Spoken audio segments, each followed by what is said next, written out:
Assalamualaikum warahmatullahi wabarakatuh. Hadirin rahimani wa rahimakumullah.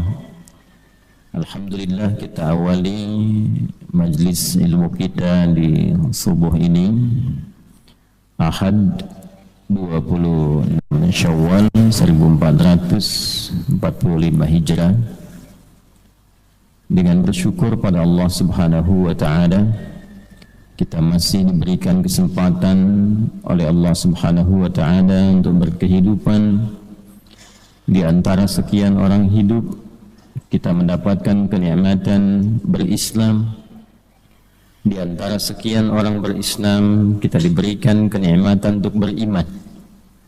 Dan di antara panggilan iman itu, dari sekian ragam ibadah kita kepada Allah, adalah panggilan untuk bisa memperdalam pengetahuan kita, memperbanyak dan merapatkan majlis untuk meningkatkan iman kepada Allah, sekaligus juga mengangkat derajat kita di hadapan Allah dengan tambahan pengetahuan-pengetahuan yang benar.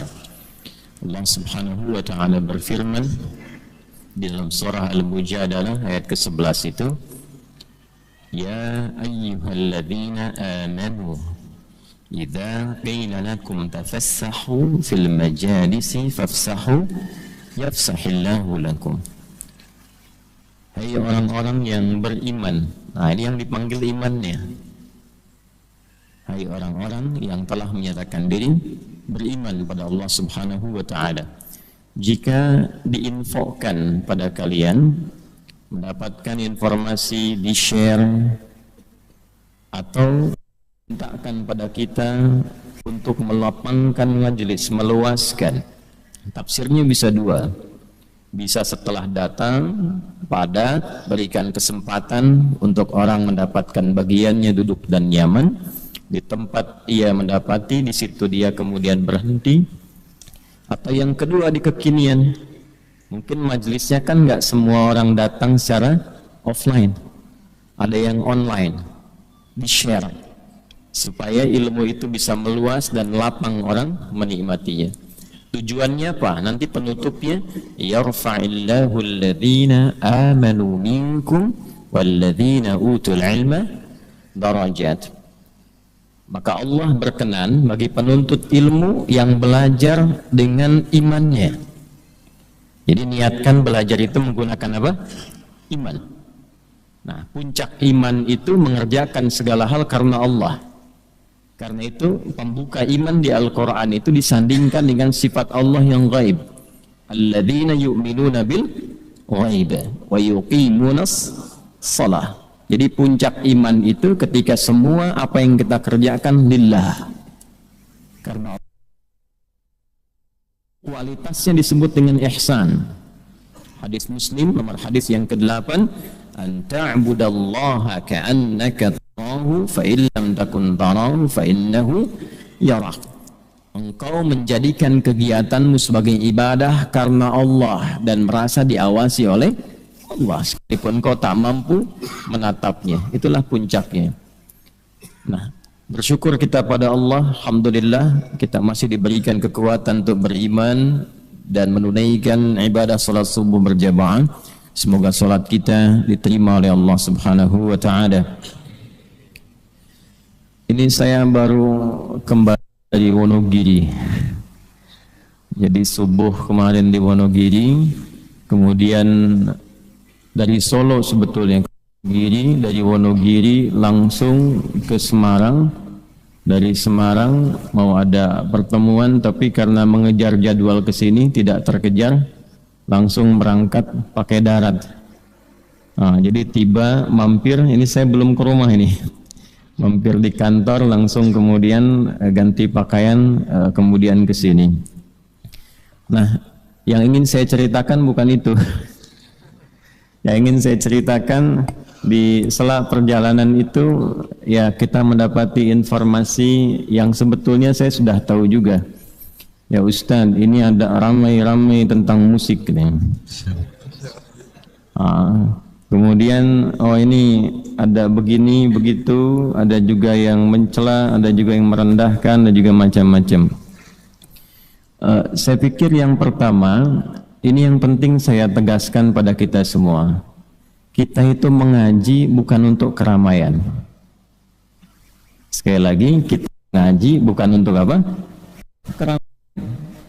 Kita mengaji untuk mendekatkan diri pada Allah Subhanahu wa Ta'ala. Standarnya cuma dua di ayat yang tadi kita buka. Satu, meningkatkan iman. Cirinya semakin kenal Allah, semakin senang ibadah, semakin giat kemudian untuk mendekatkan diri kepada Allah. Dan yang kedua adalah menambah pengetahuan, yang dengan tambahan pengetahuan itu memudahkan kepada kita menunaikan ibadah. Kalau kita tidak tahu tentang tambahan pengetahuan itu, rumit kita menunaikan ibadah. Ya, gimana supaya mudah, supaya gampang adaptasinya? Misal, kalau yang satu ilmu, satu dalil, satu cara itu gampang, takbir ucapkan Allahu Akbar, nggak ada masalah. Tapi kalau subuh masuk bab kunut, ya Ustadz Zaki tadi tidak kunut, Ustadz Amir itu kunut. Kalau kita tahu ilmu, ya baik yang kunut ada dalilnya, yang tidak kunut ada dalilnya, adaptasinya mudah. Ketika imamnya kunut kita tinggal ikuti. Dan kalau imamnya salam tidak usah sujud sahwi, karena tahu ilmunya. Jadi dua saja, meningkatkan iman kepada Allah. Yang kedua, bagaimana menambah pengetahuan supaya mudah kita beradaptasi dalam rangka menunaikan ibadah pada Allah Subhanahu wa Ta'ala. Jadi saya ingin memberikan nasihat pada kita semua di awal ini, itu untuk dua hal tadi, dan semuanya lillah, termasuk para pengajar. Ya, jangan mengejar keramaian, popularitas, apalagi materi. Waliyadzubillah. Saya pun sering mengatakan kalau apa yang saya sampaikan tidak mendekatkan Anda kepada Allah, tidak menambah pengetahuan, tinggalkan saya, cari guru-guru lain yang lebih baik dengan sifat itu. Fadzakir innama anta dzakir lasta alaihim bimusaitir. Muhammad sallallahu alaihi wasallam, ingatkan, share, ingatkan. Tugasmu hanya mengingatkan, bukan untuk menguasai orang. Ya, apalagi saya yang bukan nabi, bukan rasul, hanya menyampaikan. Silahkan setelah disampaikan teman-teman kemudian menangkap. Kalau nyaman dengan itu amalkan, tidak nyaman tinggalkan. Dan jangan pernah ada kesan untuk menguasai jamaah, jangan pernah ada kesan untuk mencari dunia dan sebagainya. Wala tamnu tastakthir. Materi kali ini pun jangan sampai ditujukan untuk keramaian, apalagi kegaduhan. Itu tidak baik. Ya, biasanya kalau sudah gaduh, apapun yang disampaikan itu tidak akan bisa meresap ke dalam hati. Ujungnya nanti tidak akan terima dan saling berbantah, dan itu yang sangat dihindari. Ya, yang paling berbahaya nanti saling menuduh. Kalau bukan fitnah, ya ghibah nantinya, dua-duanya tidak baik. Karena itu materi sekarang pun diniatkan memperdalam pengetahuan, sehingga bertambah pengetahuan itu, dan dengan tambahan pengetahuan itu kita bawa untuk mendekati Allah Subhanahu wa Ta'ala. Jadi jangan diartikan dalam konteks membantah supaya nanti video tidak dipotong, ini klarifikasi ini itu, tidak. Kita hari ini ngaji, ya nggak ada urusan dengan yang lain-lain. Dan tidak usah marah, saya pun tidak marah. Saya tidak marah, ya tidak usah marah. Dicela itu biasa, tidak apa-apa. Nanti kan semua bertanggung jawab di hadapan Allah. Saat pulang kepada Allah dihisab, saat dihisab ditampakkan semua, dibuka hatinya, dilihat perbuatannya, kan semua kembali, itu aja. Jadi tidak usah terlalu capek dengan itu semua, nikmati apa yang ada saja. Ya. Bismillahirrahmanirrahim. Baik, saya bagi kepada 3 bagian. Satu, ini ada kronologis supaya diketahui dengan baik. Yang kedua, kita ada beberapa yang kita urai tentang pengertian musik, pengertian syair, surat Asy-Syu'ara, dengan pemusik dan sebagainya, nanti kita urai. Nah, kemudian yang ketiga, kalau waktunya masih ada, kajian perdana ya Ustadz ya. Jadi sampai jam 2. Yang ketiga tentang hukum, hukumnya bagaimana dalam Al-Quran dan Sunnah. Ya, jadi kalau Allah, kalau Rasulnya seperti apa, dan jangan lupa memahami kalau Allah, kalau Rasul itu seperti apa, dan bagaimana cara memahaminya. Ya, itu 3 bagian yang kita coba akan hadirkan. Bagian pertama, itu kan ada cuplikan yang viral ya, kurang lebih 2 menit lah ya. Kemudian diambil sedikit. Nah, materi yang diambil itu ada di pengkajian Ramadan yang dilangsungkan di Universitas Muhammadiyah Jakarta, berlangsung dari 8 sampai 10 Ramadan. Itu di kisaran 18 sampai 20 Maret 2024. Jadi sudah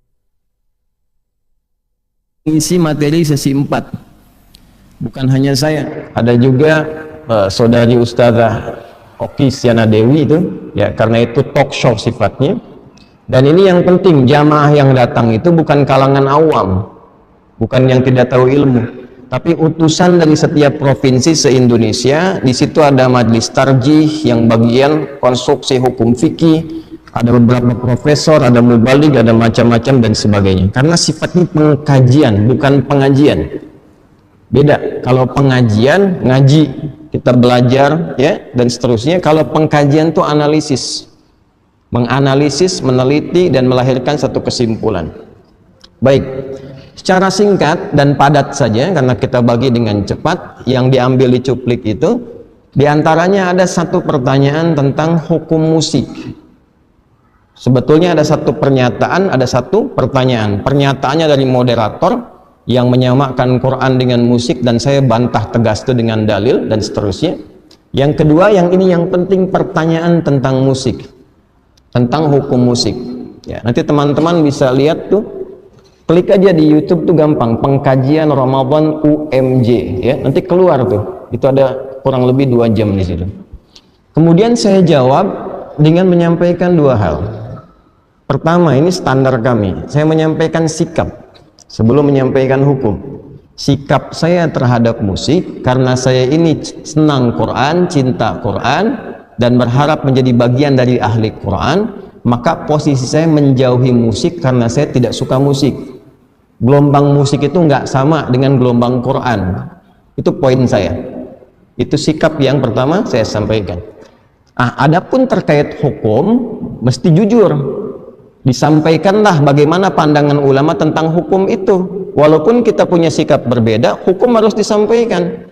Antum mau kunut, boleh, tapi antum sampaikan dalil yang tidak kunut. Supaya nanti saat ada orang tidak kunut, antum mengerti. Anda tidak kunut, boleh, tapi ketika Anda tidak kunut pun harus disampaikan dalil yang kunut bagaimana. Supaya tidak mencela ketika orang menunaikan kunut. Maka saya sampaikan kemudian pendapat-pendapat ulama terkait dengan hukum musik itu pada 3 aspek utama. Ada yang mengharamkan mutlak, ada yang menghalalkan mutlak, ada yang menghalalkan dengan catatan. Saya uraikan secara singkat karena waktunya terbatas. Yang mengharamkan ini dalilnya, ini turunannya.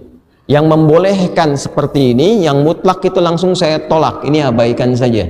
Yang membolehkan dengan catatan begini, begini, begini. Kemudian didialogkan, ya. Yang satu saya turunkan ini yang surat Luqman ayat 6. Kemudian sampailah pada titik surat Asy-Syu'ara. Saya sampaikan makna Asy-Syu'ara jamak dari kata syair, ya. Syair itu artinya begini dan sebagainya. Nah, yang dicuplik itu yang itunya aja tuh, ya. Syair pemusik, lalu disimpulkan dan dibuat sebuah framing. Ada surat musik di Quran, Ustadz ini menghalalkan musik. Nah, itulah yang terjadi. Nah, dan itu nanti bertanggung jawab di hadapan Allah Subhanahu wa Ta'ala. Kapan saya mengatakan saya menghalalkan musik? Dan sejak kapan saya mengatakan saya mengharamkan musik? Sikap saya jelas, saya menjauhi musik, saya tidak suka musik. Hanya pendapat ulama seperti ini. Jelas sampai sini? Nah, jadi kalau ada yang motong-motong, ada yang mencela dan sebagainya, itu semua bertanggung jawab di hadapan Allah. Dan tidak usah terlalu capek, jangan saling membantah, lelah nanti seperti itu. Habis waktunya, lupa anak belum mandi, ya, lupa kemudian kita harus menata yang lain-lain. Jelas sampai sini? Nah, silakan tanyakan sama murid-murid saya yang ikut pengajian, yang khusus, ya, mereka tahu betul tentang bagaimana keadaan kami saat mengajar dan seterusnya. Nah, sekarang mari kita bahas inti persoalannya. Apa itu musik? Apa itu syair? Karena konon ada berita Ustadz Adi tidak bisa bedakan antara musik dan syair. Konon. Ya. Nah, sekarang kita bedah dulu apa itu musik, apa itu syair, apa itu asy-syu'ara, ya kan? Bagaimana pandangan ulama di dalamnya dan seterusnya. Alhamdulillah khusus hari ini saya bawa cuma 2 kitab saja. Ya. Ada banyak kitab terkait itu, tapi nanti repot dan keadaannya tidak kondusif. Baik, kita mulai. Pertama, saya akan izin berdiri untuk menguraikan supaya lebih mudah kita bisa pahami dengan baik. Bismillah. Alhamdulillah.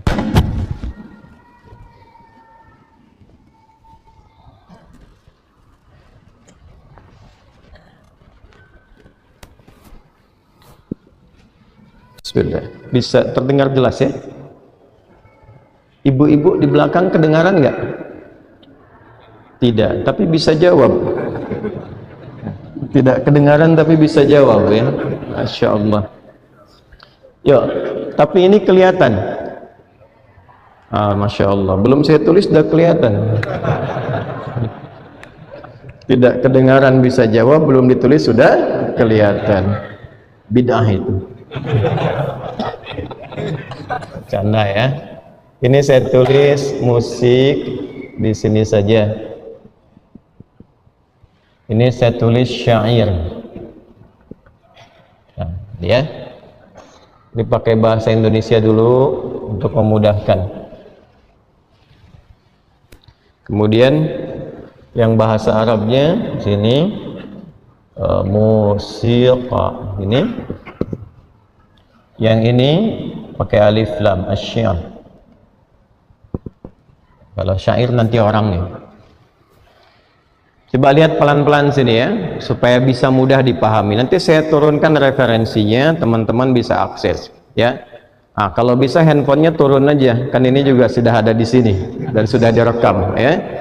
Jangan bikin live di atas live. Ya, supaya fokus nanti. Lihat sini. Kata musik pertama itu bukan bahasa Arab.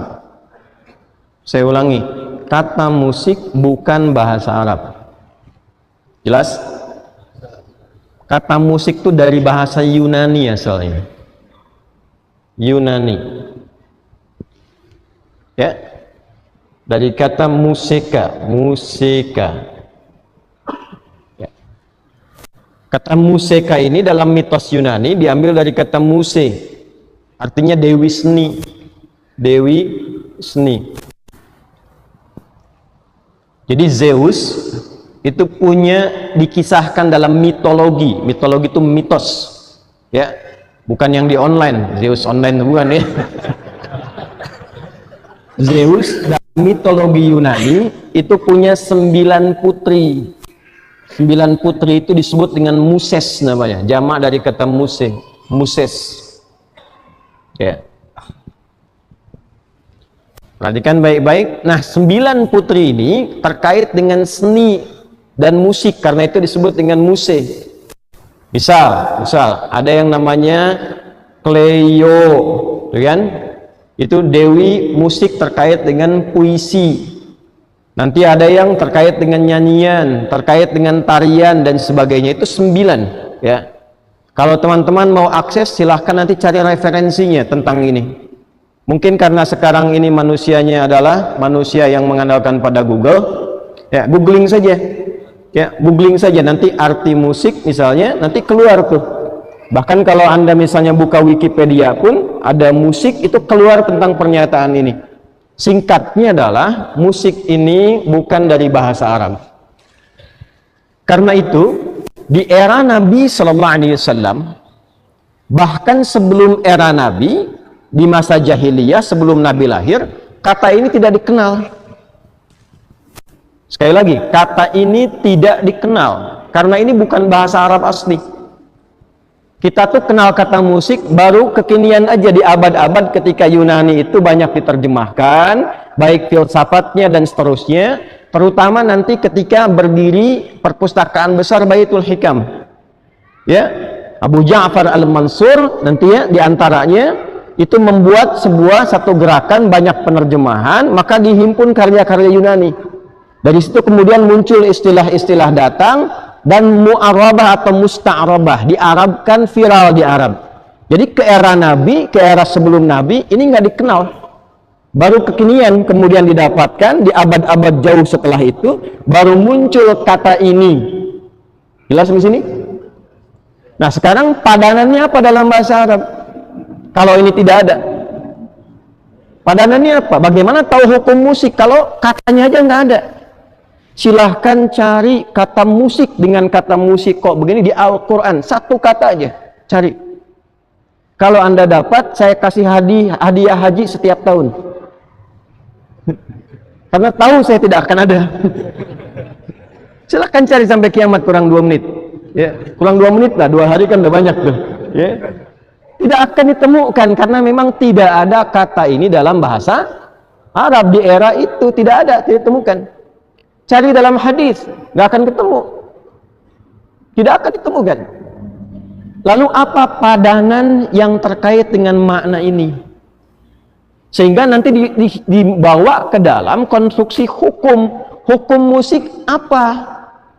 Untuk menjawab itu kan mesti tahu apa yang dimaksud dengan musik. Apa turunan definisinya, bagaimana kegiatannya, apa yang senafas dengan itu, kiasnya kemana, analoginya kemana, mana istilah yang serupa dengan ini, mesti dicari.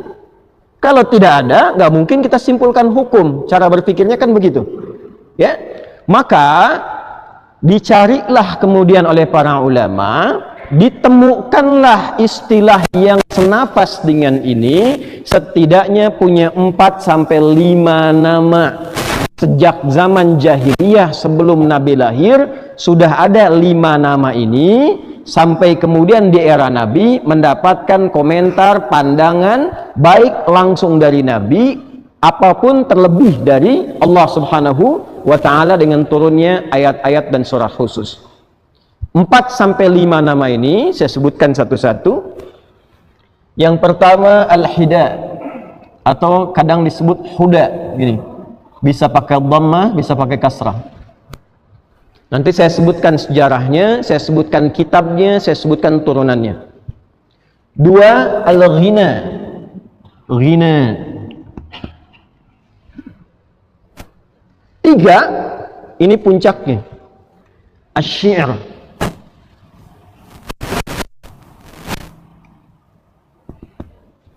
1 huda pakai hak kecil ya, bukan hak besar. Hak huda atau hida. 2 al-ghina, ghina. 3 asy-syi'r. Kalau pakai alat nanti disebut dengan azaf. Alatnya disebut dengan ma'azif.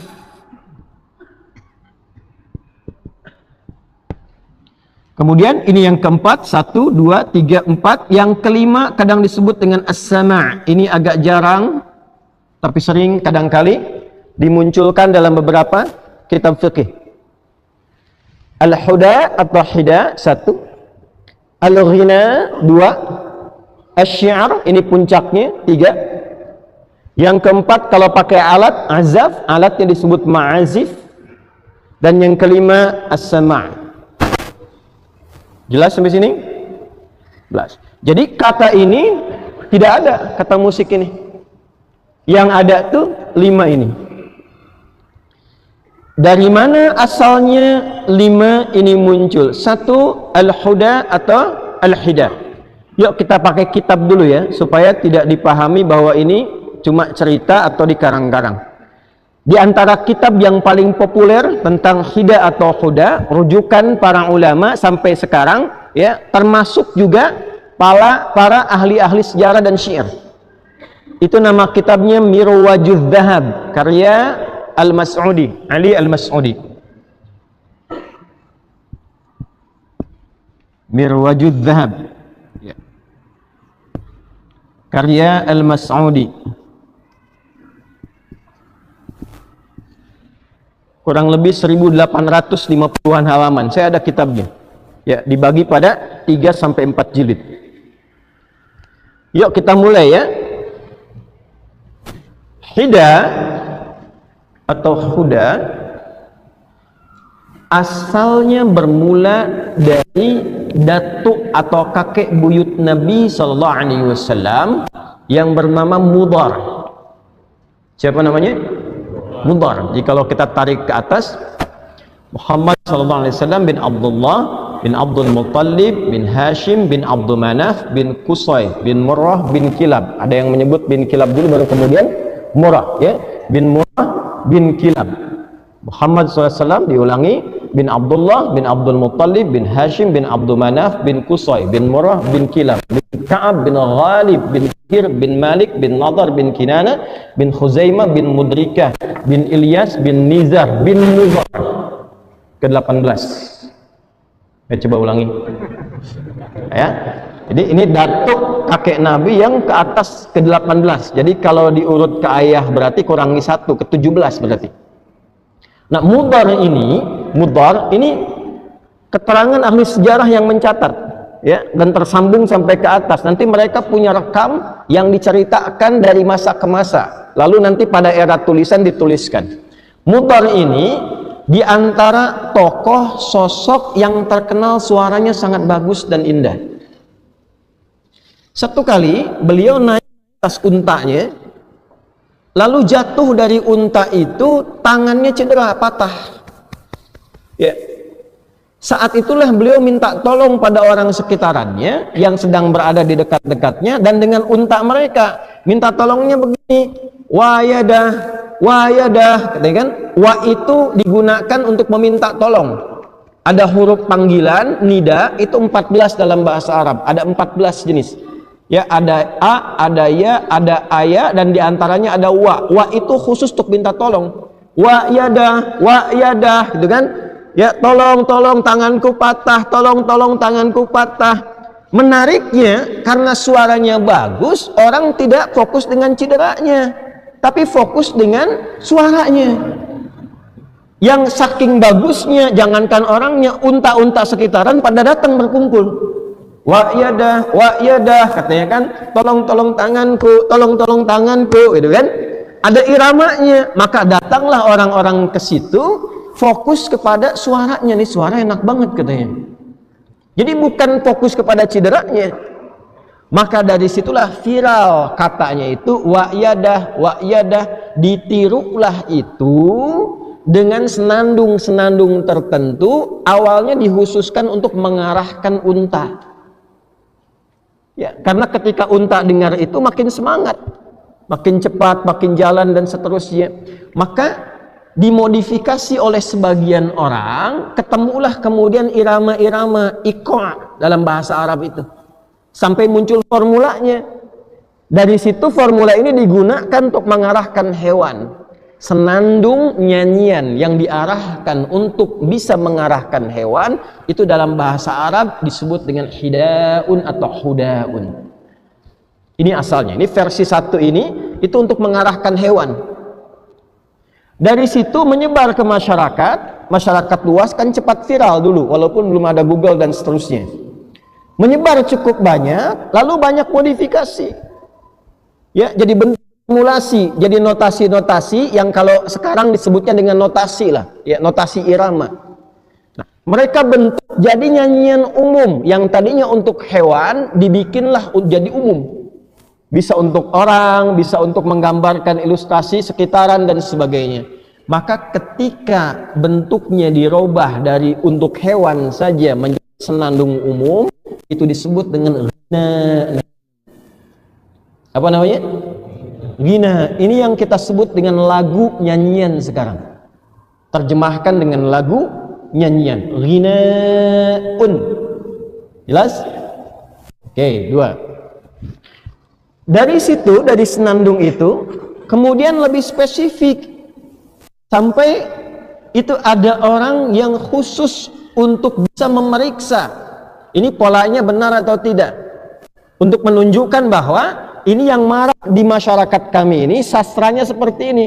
Kalau keluar dari sini, itu tidak disebut dengan bagian dari komunitas masyarakat kami. Maka Allah Az-Zibyani, dia yang mengoreksi. Kalau pengen bikin lirik seperti ini. Kalau pengen bikin ghina, formulanya begini. Formula itulah yang kelak kemudian dikenal dengan nama bahar. Bahar. Ba, ha, ra. Nih, bahrun. Bahr. Jamaknya bukhur.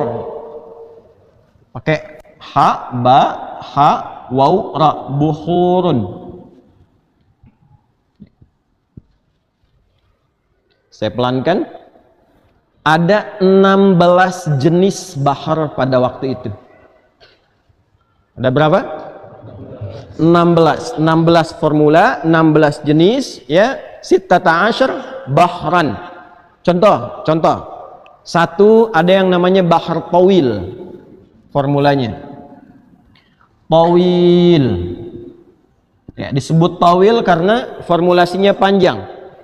Tawilun lahu dunal bukhuri fadailu fa'ulun mafa'ilun fa'ulun mafa'ilu. Formulasinya fa'ulun mafa'ilun fa'ulun mafa'ilu. Fa'ulun mafa'ilun fa'ulun mafa'ilu. Ini rumusnya. Jadi kalau ada orang ingin bikin nyanyian dengan menggunakan formula pada masa itu, lalu nanti menghadap untuk dikoreksi benar atau tidak, diantaranya pada An-Nabighah Adz-Dzyabiyani, pakai formula ini dicek nanti. Fa'ulun mafa'ilun fa'ulun mafa'ilu kifanabki min dzikra habibin wa manzili bil wa bainad dakhuli fahawmali. Contohnya yang punyanya Imrul Qais misalnya. Kalau cocok, bagus, silahkan lanjutkan. Satu baitnya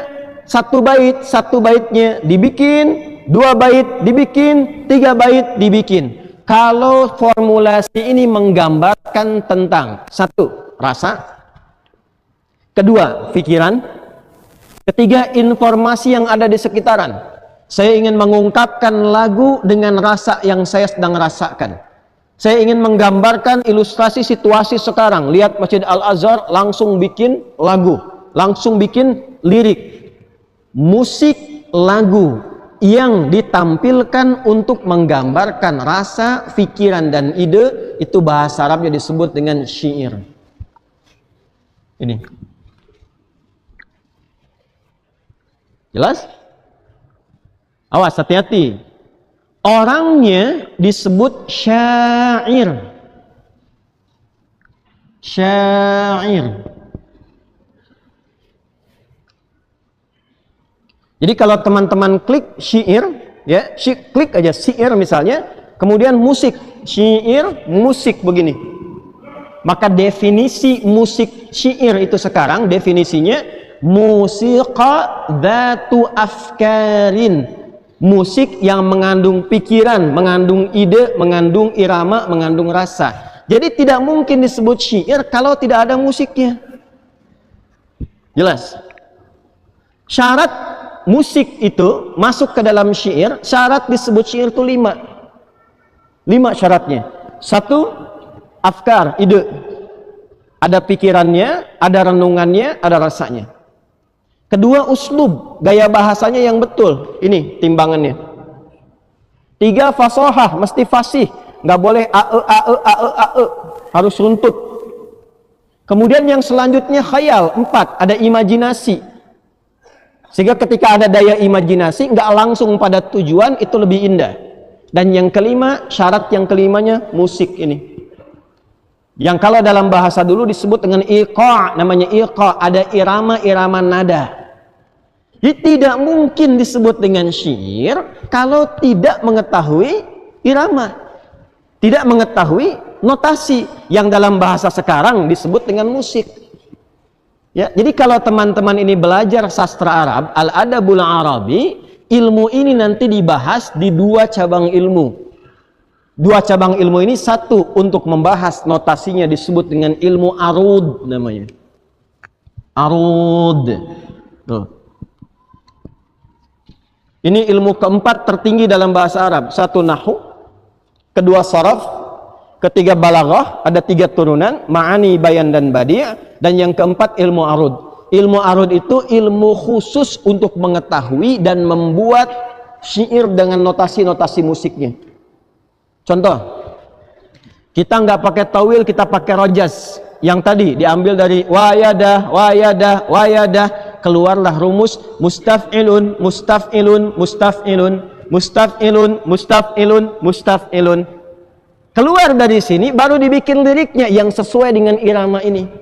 Sautus safiril bulbuli hayyaja qalbi thamili al-ma'u wa zahru ma'a zahri lahdul muqali fa anta ya sayyidali wa sayyidi fakam tayyumuni ghuzayyilul uqayqali qataftuhu min wajnatin min fi'li hadha rajuli faqala la la la la faqad ghada muharwili wal walad wali waliya wailali faqultu la tuwalwili fabayyinul lu'lu'ani qalat tauhina kadha in harwa dhiddul muqali kahatan kaqaila li tabtabuli. Coba ulangi. Nah, itu contoh. Ya. Bisa pakai madid, mufa'alatun, mufa'alatun, fa'ilatun, mufa'alatun, mufa'alatun, fa'ilatun. Contohnya apa aplikasinya? Tala'al badru alaina min thaniyatil wada'. Nah, itu ada iramanya, ada alunannya, ada notasinya. Notasinya tuh dari sini ilmunya arud. Jelas? Dari mana tahu itu? Karena ini jurusan kuliah saya. Itu saja. Kami ini spesialisasi, saya ini cinta Quran. Karena saya cinta Quran, saya ikuti jalur ulama. Nggak mungkin tahu dan bisa menafsirkan Quran kalau nggak kenal bahasa Arab. Imam Syafi'i ngajinya bahasa dulu. Imam-imam ulama tuh ngaji bahasa dulu. Maka jurusan kami itu bahasa dan sastra Arab. S1 kuliah saya membahas ini semua, dan saya menulis buku di bidang arud ini, namanya Minhatul Jalil fi Ta'rifi Arudil Khalil. Saya punya buku, dan dalam bahasa Arab bukan bahasa Indonesia. Minhatul Jalil fi Ta'rifi Arudil Khalil. Ini poinnya.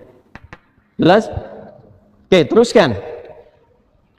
Nanti dari sini orang-orang yang ingin membuat syair itu mesti menguasai 5 hal tadi. Afkar, ide, renungan, pikiran. 2 uslub, gaya bahasa yang mengacu kepada ini. 3 fasahah, kefasihan. Yang keempat khayal, imajinasi. Yang kelima musik, iqah, irama, notasi. 5 ini dikumpulkan sejak sebelum zaman Nabi sudah ada dan sudah dilombakan. Ya, ada 4 jenis perlombaan di masa Nabi. Walaupun yang viral itu 3. 1, lomba mengumpulkan harta.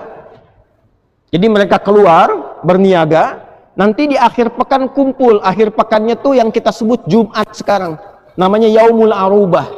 Kumpulnya di tempat hiburan, weekendnya ke tempat hiburan.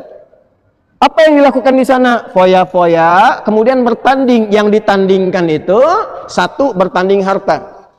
Ya. Jadi kalau sekarang ada yang weekend ke tempat hiburan, kemudian update status harta, kumpul-kumpul siapa yang terkaya, itu jahiliyah sudah duluan. Ya. Nanti yang paling banyak hartanya itu disebut tajir. Pedagang. Sudah ada, sekarang juga ada kan? Ya, bahasa kerennya crazy rich kan ya?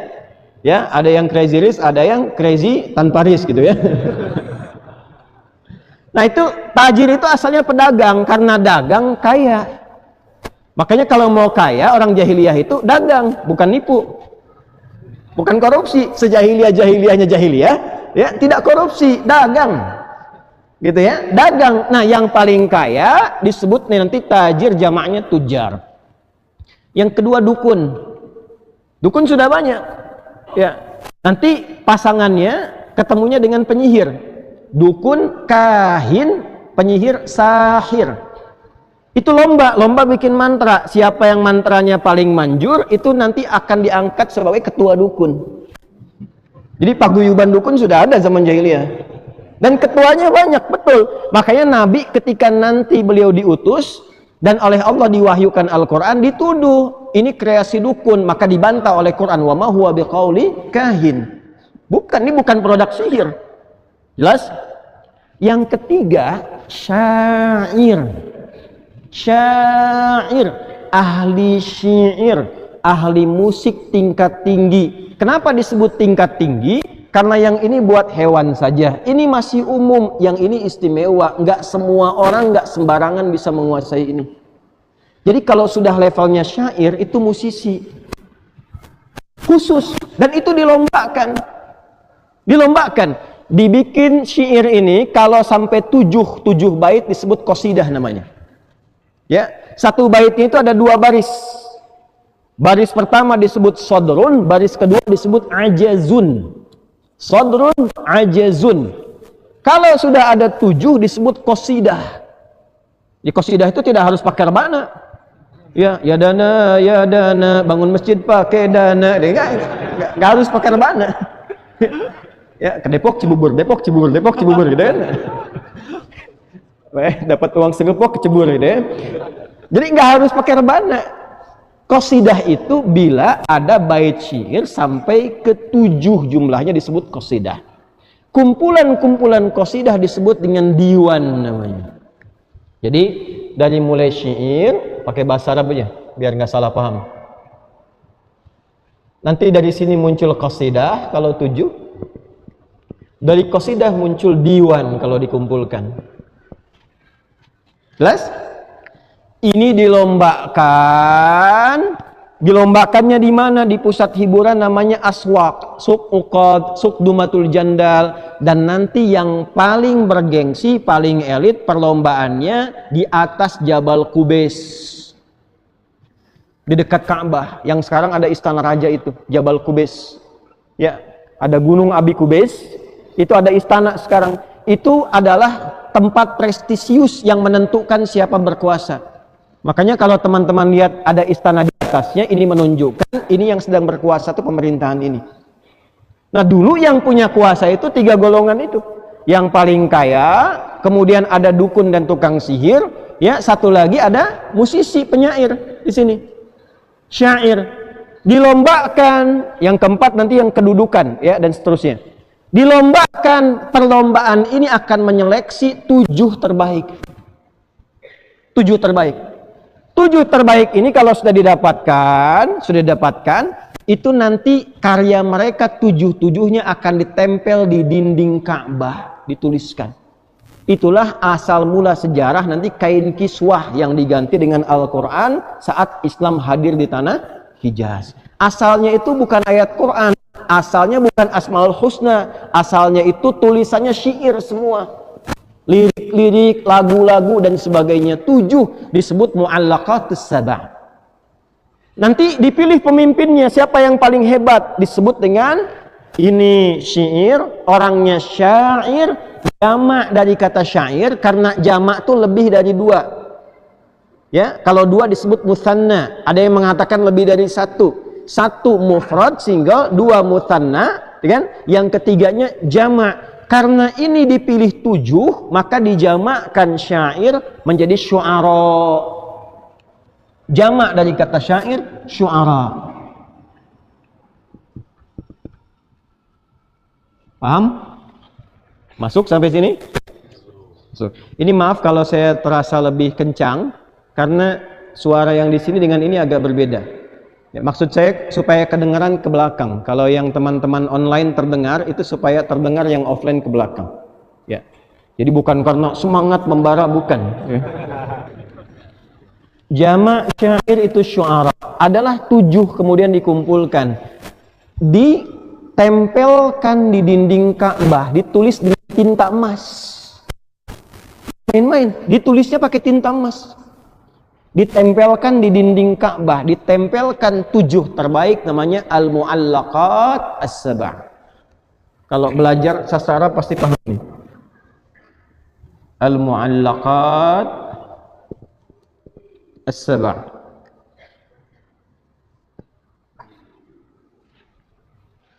Pemimpinnya yang paling viral namanya Imra'il Qais. Imra'il Qais. Gelarnya Amirus Syu'ara, pemimpin para musisi. Gitu. Jelas? Amirus Syu'ara. kejadian ini berlangsung 150 tahun sebelum Nabi lahir. Jadi sudah viral dari 150 tahun sebelum Nabi lahir dan berlangsung sampai ke era Nabi Sallallahu Alaihi Wasallam. Paham sampai sini? Jadi ini saya terangkan dulu pengertiannya huda, hida, ghina, kemudian syair. Orangnya disebut apa? Syair. Jamaknya apa? Nah, kalau sudah paham sampai sini, Anda mengerti syair dalam bahasa Indonesia beda dengan syair dalam bahasa Arab. Jadi kalau Anda membaca syair dipahami bahasa Indonesia, ketemunya apa? Ya kata-kata yang ada iramanya, sajak, ya pasti beda dengan musik.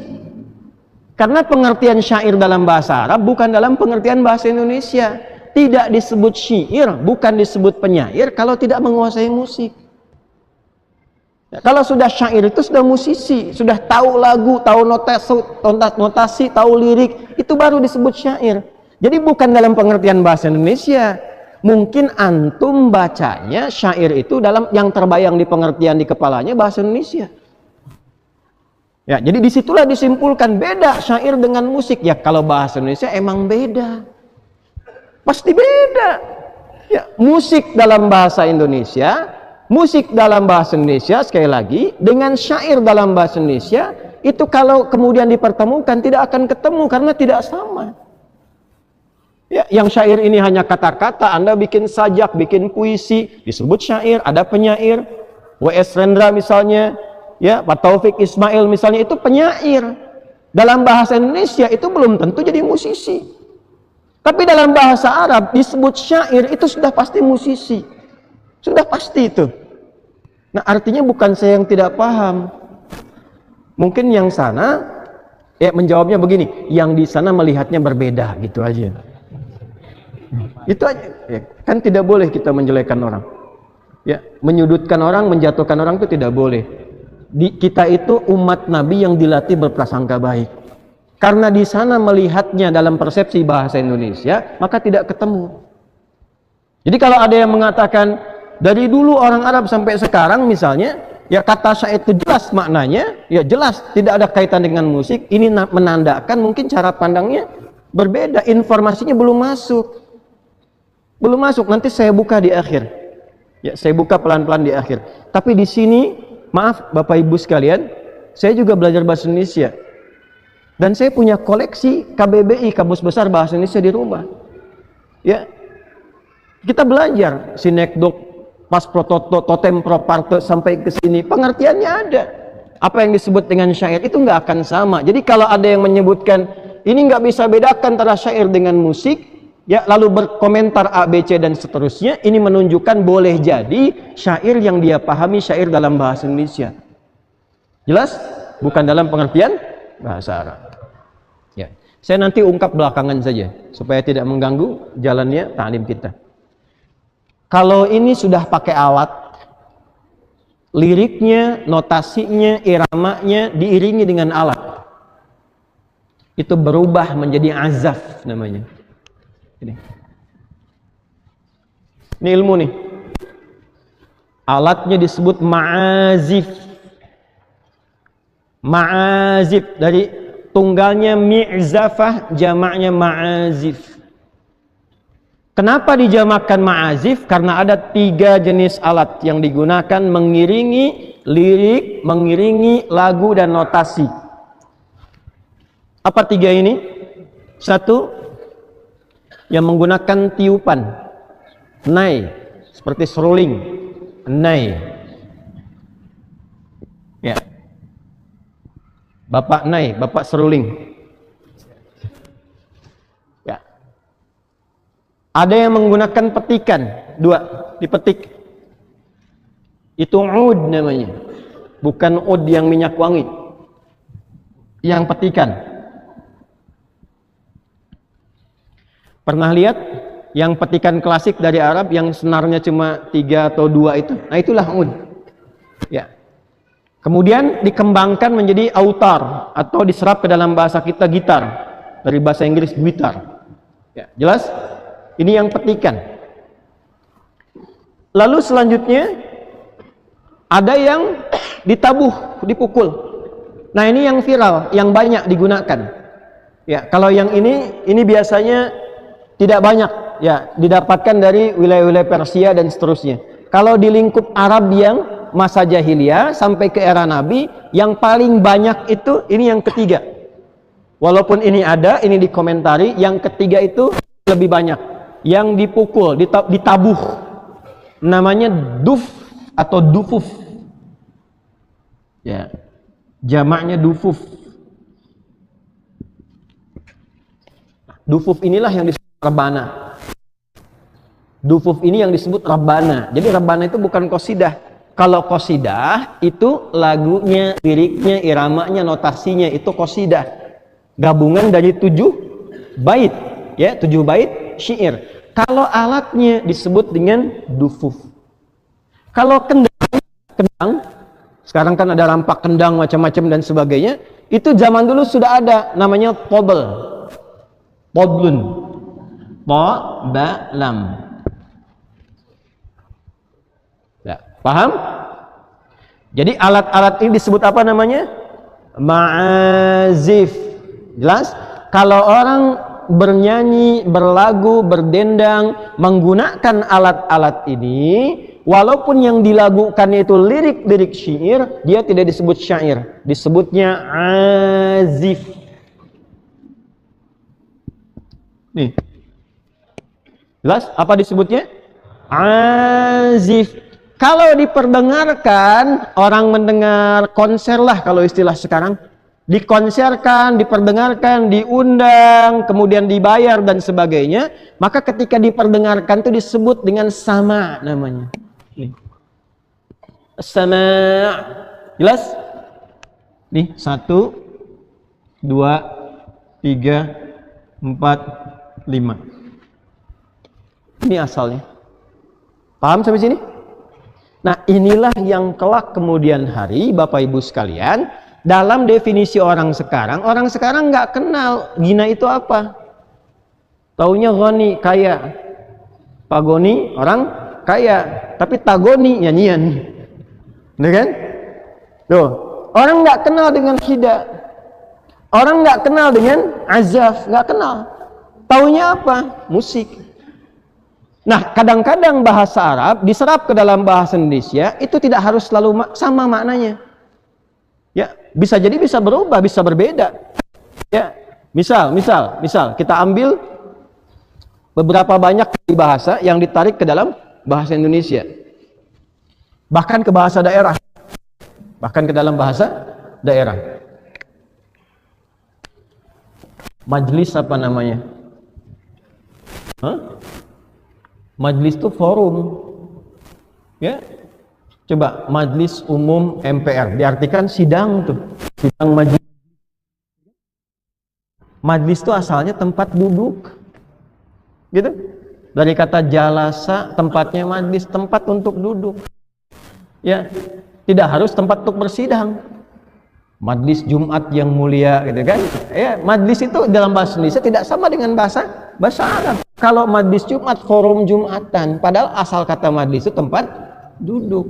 Syair ini itu produk musik dengan 5 syarat tadi. Ketika ditarik ke dalam bahasa Indonesia, maknanya berubah untuk membedakan dengan istilah sudah ada di tempat itu supaya tidak sama. Maka berubahlah syair menjadi istilah-istilah yang berbeda dari asalnya dalam bahasa Arab. Paham sampai sini? Di mana ditemukan itu? Nih saya bawa kitabnya, ini tebal sekali nih. Namanya Al-Musiq wal Ghina fi Mizanil Islam. Musik, nah, dan lagu dalam timbangan Islam. Ini pengarangnya, kalau teman-teman lihat, Abdullah bin Mustad Al-Hajiz, ini 500, kurang lebih 500 halaman, segini tebalnya. Dijelaskan asal-usul ini. Semua diuraikan dari awal sampai akhirnya. Jadi ini bukan karangan pribadi, semua ini ada kitabnya. Dan ini merujuk lagi kepada kitab-kitab lain, dikumpulkan jadi setebal ini. Ya. Nah, kita belum ketemu nih sampai ke hukum. Setelah paham ini, 5 urutan ini, maka pola ini menyebut di masyarakat Hijaz pada masa itu. Kalau masuk Hijaz itu sudah masuk masyarakat Mekahnya terutama. Sudah?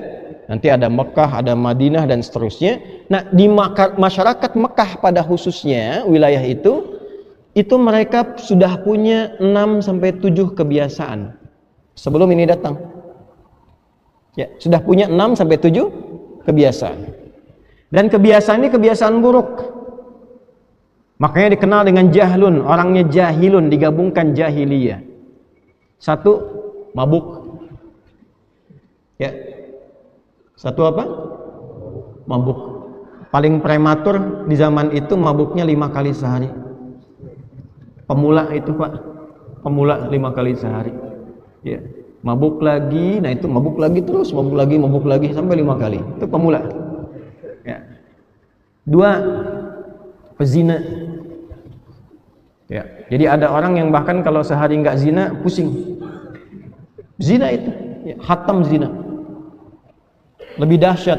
Jadi kalau ada tetangga suami kumpul, ya, kongko duduk ngobrol.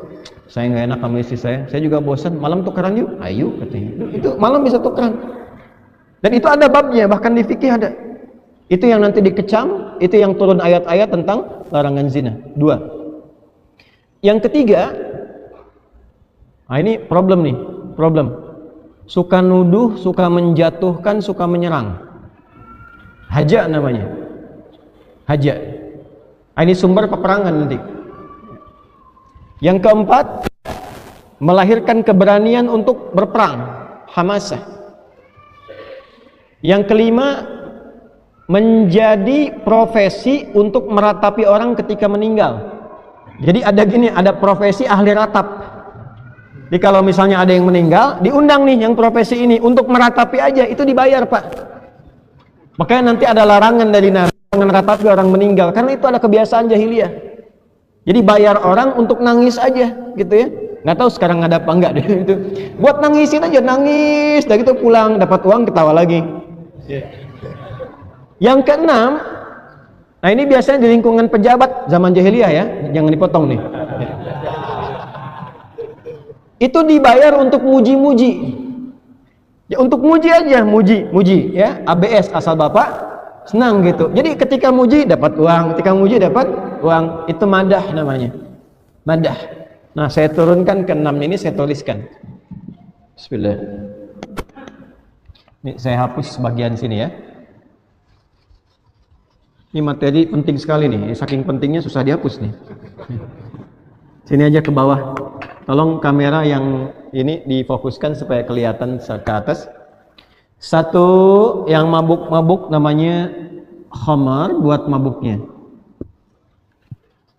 2, untuk yang zina, selingkuh, menggoda dan sebagainya disebut ghazal. Yang 3, untuk menuduh, menyudutkan, ya, dan semacamnya itu disebut haja. Kemudian yang selanjutnya, untuk dibawa ke suasana semangat berperang dan seterusnya disebut hamasah. Yang selanjutnya untuk meratap-ratap disebut rafa atau ritha. Bisa dengan 2 harakat, rathaun atau rithaun. Yang terakhir disebut dengan madah. Muji-muji. Belum ada nuansa agamanya, belum ada nuansa edukasinya, belum ada. Itu semua di sini semua. Nah, ketika syair itu masuk, lagunya masuk, sudah ada notasi, viral di masyarakat itu, menyatulah dengan 6 karakter ini. Maka gunakanlah syair itu untuk melengkapi kegiatan-kegiatan ini. Dari mulai lagu yang tidak pakai alat musik sampai dengan lagu menggunakan alat musik. Jadi supaya lebih masuk dan jadi kalangan elit, kapan disebut elit orang jahiliyah? Kalau mabuk, kalau mabuknya ada lagunya, mabuknya ada syairnya, kadang disertai alat musik. Nah, syair-syair yang dilekatkan pada aktivitas mabuk disebut khamriyat namanya. Apa namanya? Khamriyat. Misal saya bacakan yang paling viral. Kalau Anda belajar nanti di jurusan sastra Arab, nanti pas masuk bab syair, pendalaman syair, itu ada syair yang sangat populer tentang khamr ini. Syairnya Farazdak. Hayyam bina ila khamrin muskirina fawailul lil musallina wa laysa lil muskirina. Gitu kan? Mari kita mabuk-mabuk, karena yang celaka itu orang yang sholat, karena Tuhannya berfirman celaka untuk orang sholat, wailul lil musallin, bukan celaka untuk orang mabuk. Itu saking jeleknya tuh. Ada. Itu khamriyat. Ya, mereka mabuk itu pakai lagu, ada yang diiringi dengan alat musik ma'azif. Dua, ini yang kedua itu untuk merayu perempuan, untuk selingkuh, untuk zina, itu pakai ghazal. Jadi kalau cuman merayu biasa itu nggak keren. Kapan menjadi keren? Ketika bikin lagu, bikin syair dan seterusnya. Begitu dibikinkan, itu langsung perempuan tertarik, bisa zina seketika. Itu ghazaliyat namanya. Ini bukan, jauh sekali. Ya, hati-hati, jangan salah berpikir. Ya, ini ghazaliyat. 3 haja itu sengaja untuk nyerang. Ya, untuk persiapan merendahkan, menyudutkan, menghantam. Itu jadi istimewa dan terasa hancur martabat kalau diserangnya pakai syair. Ya. Itu bisa menembus dalam komentar Nabi nanti, menyerang menggunakan haja ini itu bisa menembus lebih cepat dibandingkan anak panah yang melesat. Itu komentar Nabi dan itu ditemukan dalam kitab-kitab tafsir. Ya, nanti saya berikan referensinya. Kemudian ini hamasah. Hamasah ini biasa disertai dengan genderang. Ya, dengan satu yang dipukul, ditabuh itu, ya. Itu biasanya persiapan kalau mau perang. Teman-teman pernah lihat nggak kalau film kolosal itu ada yang ditabuh itu, genderang besar, bung bung bung bung bung. Di Arab itu bukan cuman dulu dengan genderangnya, tapi ada lagunya, ada liriknya, ada syairnya, ada qasidahnya. Ya. Dan nanti kedepannya menjadi mars. Mars itu kalau tentara-tentara itu mau menyerang itu, masa-masa Turki Utsmani itu kan ada Janissary itu. Coba lihat himnenya deh. Kalau sudah kedengaran itu keadaannya, musuh itu jadi gentar. Itu asalnya hamasah, sudah ada. Kemudian yang kelima itu ratha, untuk meratapi yang tadi saya sampaikan. Ya, itu pakai lagu. Profesi peratap itu akan lebih keren dan harganya jadi mahal, bayarannya tinggi kalau dia punya lirik, punya lagu dan dia masuk di bidang itu. Itu lebih tinggi dan dibayar. Yang terakhir madah, untuk muji-muji. Nah, itulah masuk ke lingkup masyarakat jahiliyah, sehingga ketika dipakai oleh mereka kata-katanya tidak bermanfaat dan kadang mereka bahkan kumpul. Ini poinnya, ketika Nabi diutus berdakwah menjadi rasul, bahkan sebagian profesi mereka itu digunakan untuk menghantam Al-Quran dan menghantam Nabi. Contoh, siapa aja tokohnya? Ini saya bacakan referensinya. Coba di kitabnya yang paling gampang, Tafsirul Munir karya Syekh Profesor Wahbah Az-Zuhaili, itu yang paling baru sekarang. Ya, saya bisa sebut yang lain seperti At-Tabari juga ada. At-Tabari juga ada. At-Tabari itu yang paling klasik, tafsir kalangan salaf. Yang paling awal-awal itu tafsir Ibnu Jarir At-Tabari, 16 jilid. Ya, itu tafsir kedua setelah Tanwirul Mikbasnya Ibnu Abbas. Kalau Ibnu Abbas itu tafsirnya singkat-singkat, jelaskan kata. Nanti metode ini ditiru oleh yang tafsirnya Jalalain. Kalau At-Tabari setelah itu agak panjang, menyampaikannya Quran, hadis, riwayat. Itu 16 jilid. Metodenya di copy paste oleh Imam Ibnu Katsir dalam tafsirnya Al-Qur'anul Azim. 16 dijadikan 2-3 jilid. Lalu kemudian ulama kontemporer menghimpun itu semua, digabungkan jadi informasi. Contohnya yang tafsir Al-Munir tadi, juz 9. Ya, saya sampaikan karena saya sudah baca. Contoh tokohnya siapa saja? Satu, An-Nadhr bin Al-Harith yang hidup di zaman Nabi terus sampai nanti mencela dan sebagainya.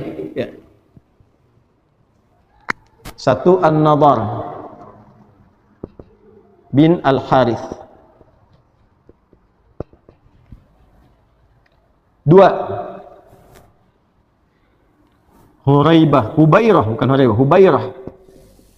Hubairah bin Abi Wahab.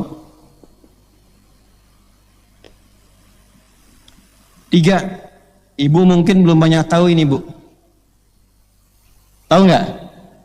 Belum kan? Belum saya tulis kan? Ya. Al-aura. Bu tahu nggak aura itu siapa? Aura tahu siapa? Kalau Abu Lahab tahu siapa? Ya? Istrinya Abu Lahab itu namanya Aura. Dan istrinya Abu Lahab ini adalah seorang penyair. Penyairnya bukan bahasa Indonesia, penyair bahasa Arab. Artinya musisi juga, tahu musik, tahu lagu dan sebagainya. Ini mereka itu kadang kumpul-kumpul hanya untuk merencanakan bagaimana menyerang Al-Quran dan Nabi Sallallahu Alaihi Wasallam. Kumpul-kumpul, ngobrol-ngobrol, bikin lirik, ya, disatukan jadi lagu. Karena keluar dari suara yang dikatakan hadis. Ya, sesuatu yang dikumpulkan tidak ada manfaatnya disebut lahwun. Jamaknya, ya, jamak dari kata lahwun kalau ke alat itu disebut malahi. Malahi. Kalau ada alat-alat ma'azif itu dipakai untuk kemaksiatan seperti tadi, maka itu disebutnya malahi. Kalau ada lirik, lagu, notasi disampaikan untuk memalingkan dari Al-Quran dan ketaatan pada Nabi, itu disebut lahwal hadis. Ya, maka turunlah Quran surah ke-31 Luqman ayat yang ke-6. Ketika mereka kumpul-kumpul ingin menyerang Nabi, maka disitulah turun kemudian jawaban dari Allah langsung. Wa minan nasi may yashtari lahwal hadis liyudilla an sabilillah. Itu asalnya. Ada di antara orang itu sengaja menukar akhiratnya, bahkan sengaja dia mengadakan konser untuk supaya dapat sesuatu, dan yang lebih tinggi dari itu adalah supaya orang tidak fokus dengan dakwahnya Muhammad sallallahu alaihi wasallam, supaya orang tidak kenal Allah. Jadi menampilkan musik, lagu khusus untuk mencela Nabi. Bahkan ini aura ini, ya, laknatullahi alaiha, karena hammalatul habab gelarnya di Quran.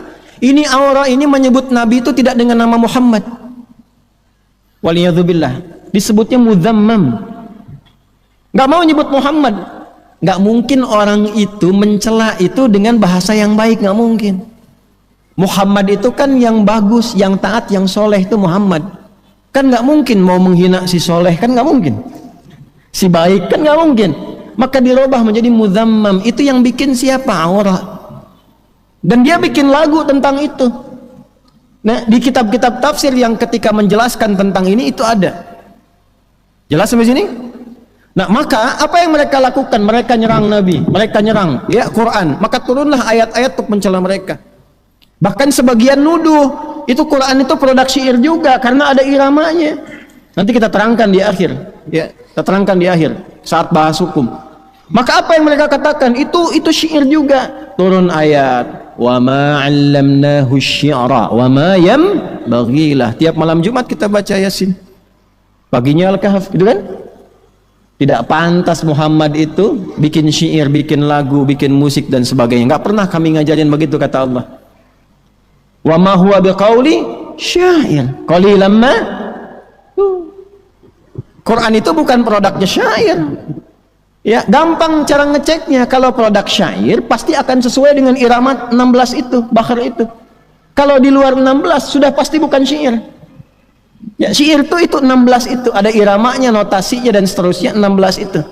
Kalau bukan itu sudah pasti bukan syair, dibalikan lagi oleh Allah. Kan kamu yang bikin dengan alif, dengan lam, dengan mim, alif lam mim. Tuh kan? Kamu yang bikin syair dengan itu. Coba cek sama enggak? Enggak ada yang sama. Dzalikal kitabul la raiba fi. Tidak ada keraguan. Quran itu bukan musik, bukan syair. Firman Allah jauh dari apa yang kamu bayangkan.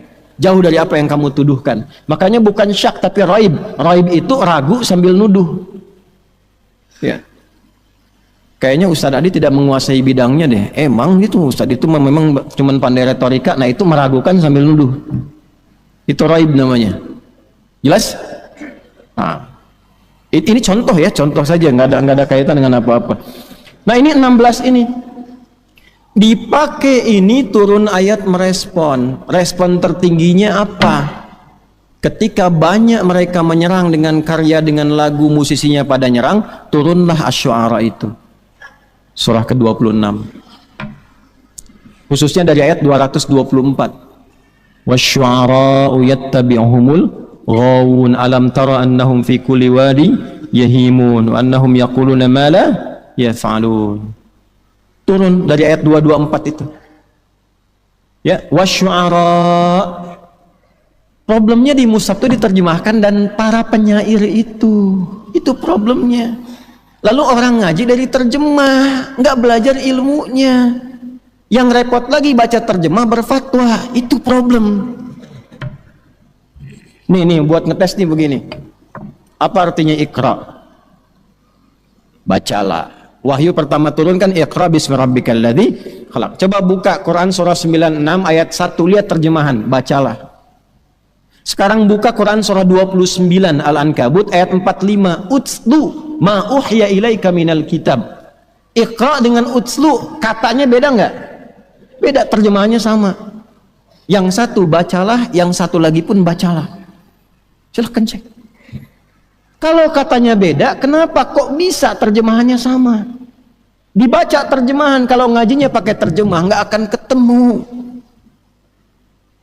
Iqra, utslu itu beda. Kalau iqra dari qiraah, qara'a yaqra'u qira'atan iqra. Asal katanya membaca tanpa menuntut memahami, yang penting baca. Mau paham mau tidak silahkan.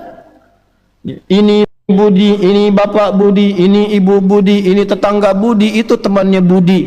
Ya, yang penting bisa baca. Perkara Anda kenal Budi atau tidak, siapa tetangganya, itu urusan lain. Itu iqra namanya. Kalau sudah tilawah, utslu itu artinya baca dan pahami yang dibaca itu.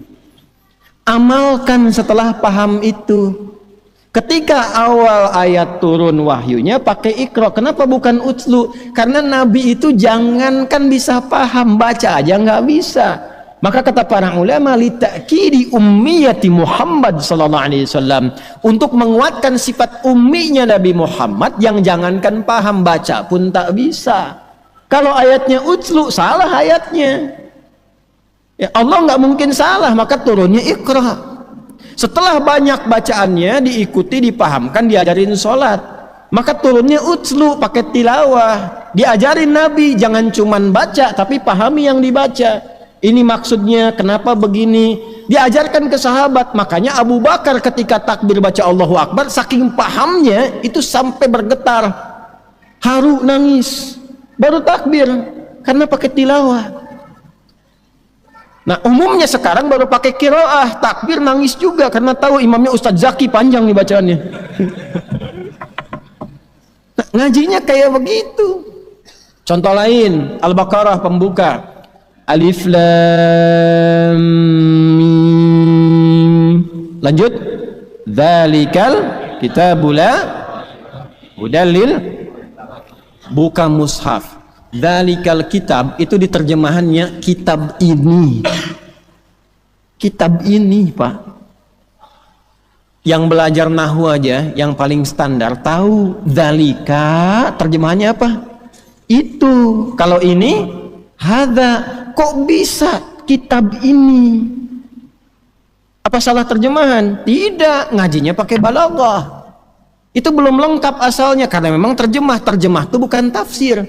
Terjemah itu mengambil keumuman makna supaya minimal tahulah gambaran umumnya begini. Dzalika itu kalau di balaghah singkatan dari dzanya hadza, li-nya lamul bu'di, kafnya kaful khitab. Paham? Tidak. Hadza artinya ini, li lamul bu'di jauh, ka kaful khitab kamu. Saat Quran diturunkan, mereka menuduh Nabi, ini produknya Muhammad, ini karyanya Muhammad, ini produk budaya, ini produk syair. Jawaban dari Allah turun, dzalikal kitab, kitab ini li jauh, ka dari apa yang kamu bayangkan. Bukan seperti yang kamu pikirkan, bukan seperti yang kamu tuduhkan. Kalau tidak punya hujah, nggak punya ilmu, jangan nuduh, kata Allah. Makanya pakai raib, bukan pakai syak. Syak itu ragu saja, nggak ada tuduhnya, 50-50. Kalau sudah nuduh dan ragu, pakai raib. La raiba fi, sudah nggak punya hujah, nuduh, itu raib. Orang sekarang tidak tahu raib. Taunya apa? Syak saja, maka ditambah sangka, nuduh sambil nyangka. Maka syak plus nyangka jadi syak wasangka. Tuh. Pernah dengar itu? Nah, itulah ngaji. Itulah ngaji. Jadi kalau kita lihat Asy-Syu'ara diterjemahkan, di terjemahan penyair, yang terbayang ilmunya ilmu bahasa Indonesia. Terjemahannya ya penyair, tapi orang yang belajar itu ngerti. Oh, penyair itu orang yang tahu syair. Syair itu ada lagunya, notasinya, dan seterusnya. Nah, itu gambarannya. Maka tidak salah kalau diterjemahkan musisi dalam bahasa kekinian supaya orang paham. Tidak pernah para ulama sampai sekarang menyebutkan itu surat musik. Yang memang nggak akan pernah, Joni. Ya.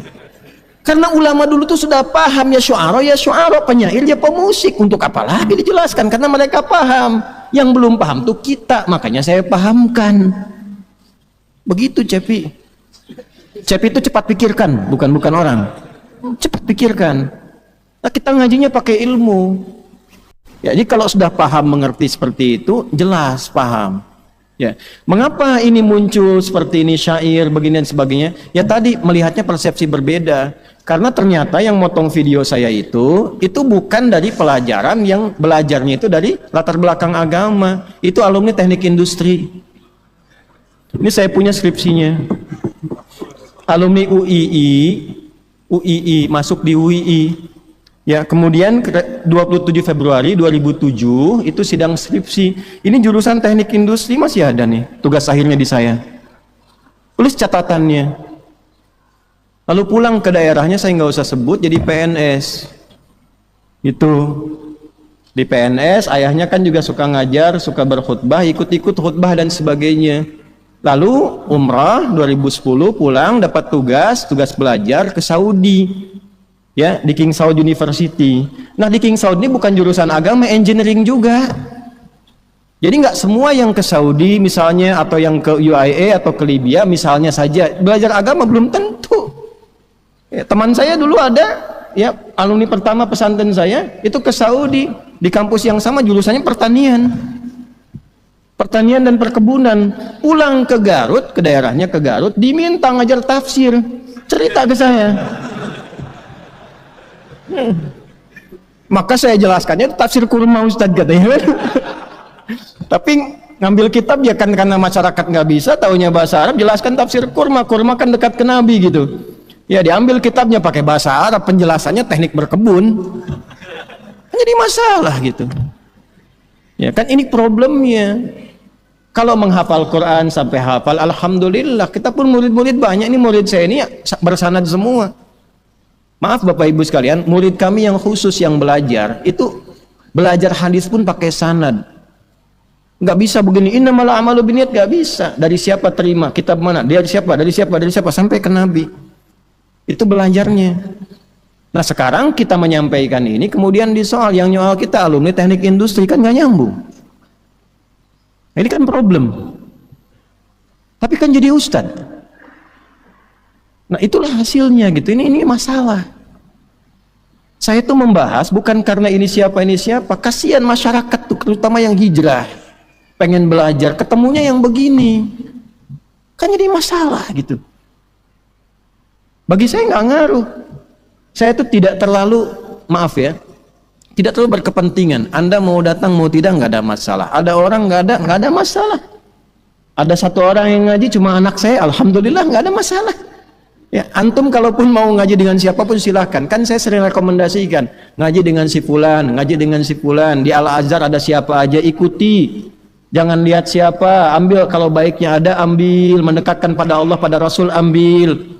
Kalau tidak sepakat jangan mencela. Ini pun jangan dicela. Nggak boleh begitu. Dan saya tidak tersinggung kok, nggak apa-apa.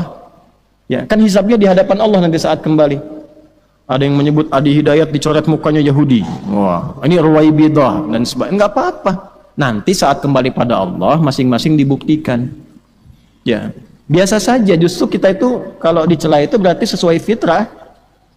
Fitrahnya kan begitu, pasti dicela kan? Allah dicela, malaikat dicela, Rasul dicela, ulama dicela. Adi Hidayat itu siapa gitu? Masa nggak mau dicela? Ya kan?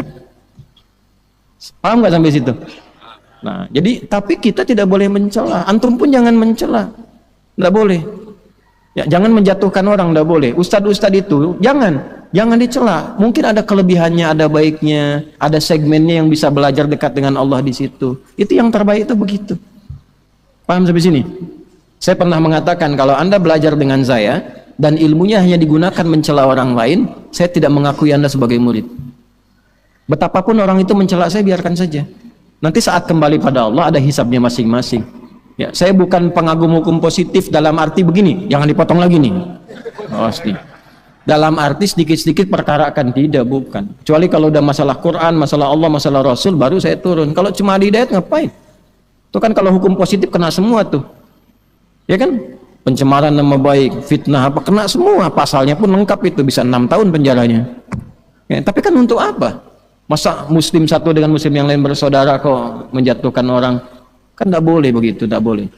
Ya, paham sampai sini? Nah, dari sini ketika turun ayat tadi wasyu'ara ayat 224 khususnya, ya sampai ke ayat 225-nya, sebelum masuk 226 khususnya 227 khususnya, itu datanglah para musisi, bahasa sekarang nih. Bahasa sekarang.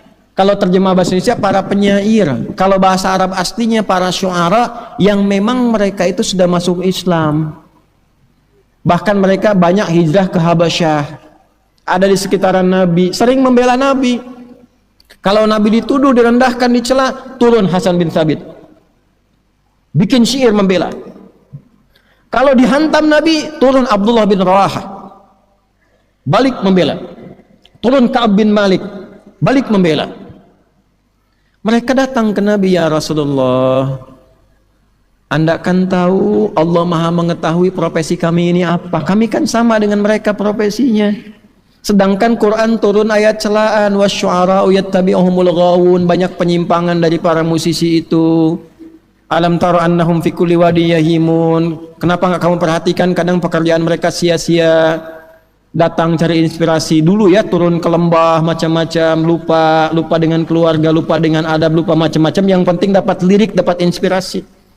Tuh. Apalagi kalau pakai alat. Kalau musisi sudah pakai alat, pakai macam-macam yang tadi itu, dibawanya ke khamriyat. Udah pasti tuh, kalau sudah pasti mabuk, pasti zina. Dulu begitu jahiliyah. Saya tidak bahas yang sekarang ya. Bahas yang dulu. Kalau musisi dulu sudah bahas pakai lagu, pakai alat, pakai macam-macam ma'azif, dan kumpul-kumpul, itu sudah pasti. Minum-minum itu pasti. Zina itu pasti. Makanya disebut malahi. Turunlah hadis Nabi. Ya, akan ada orang yang menghalalkan sutra. Pernah dengar itu?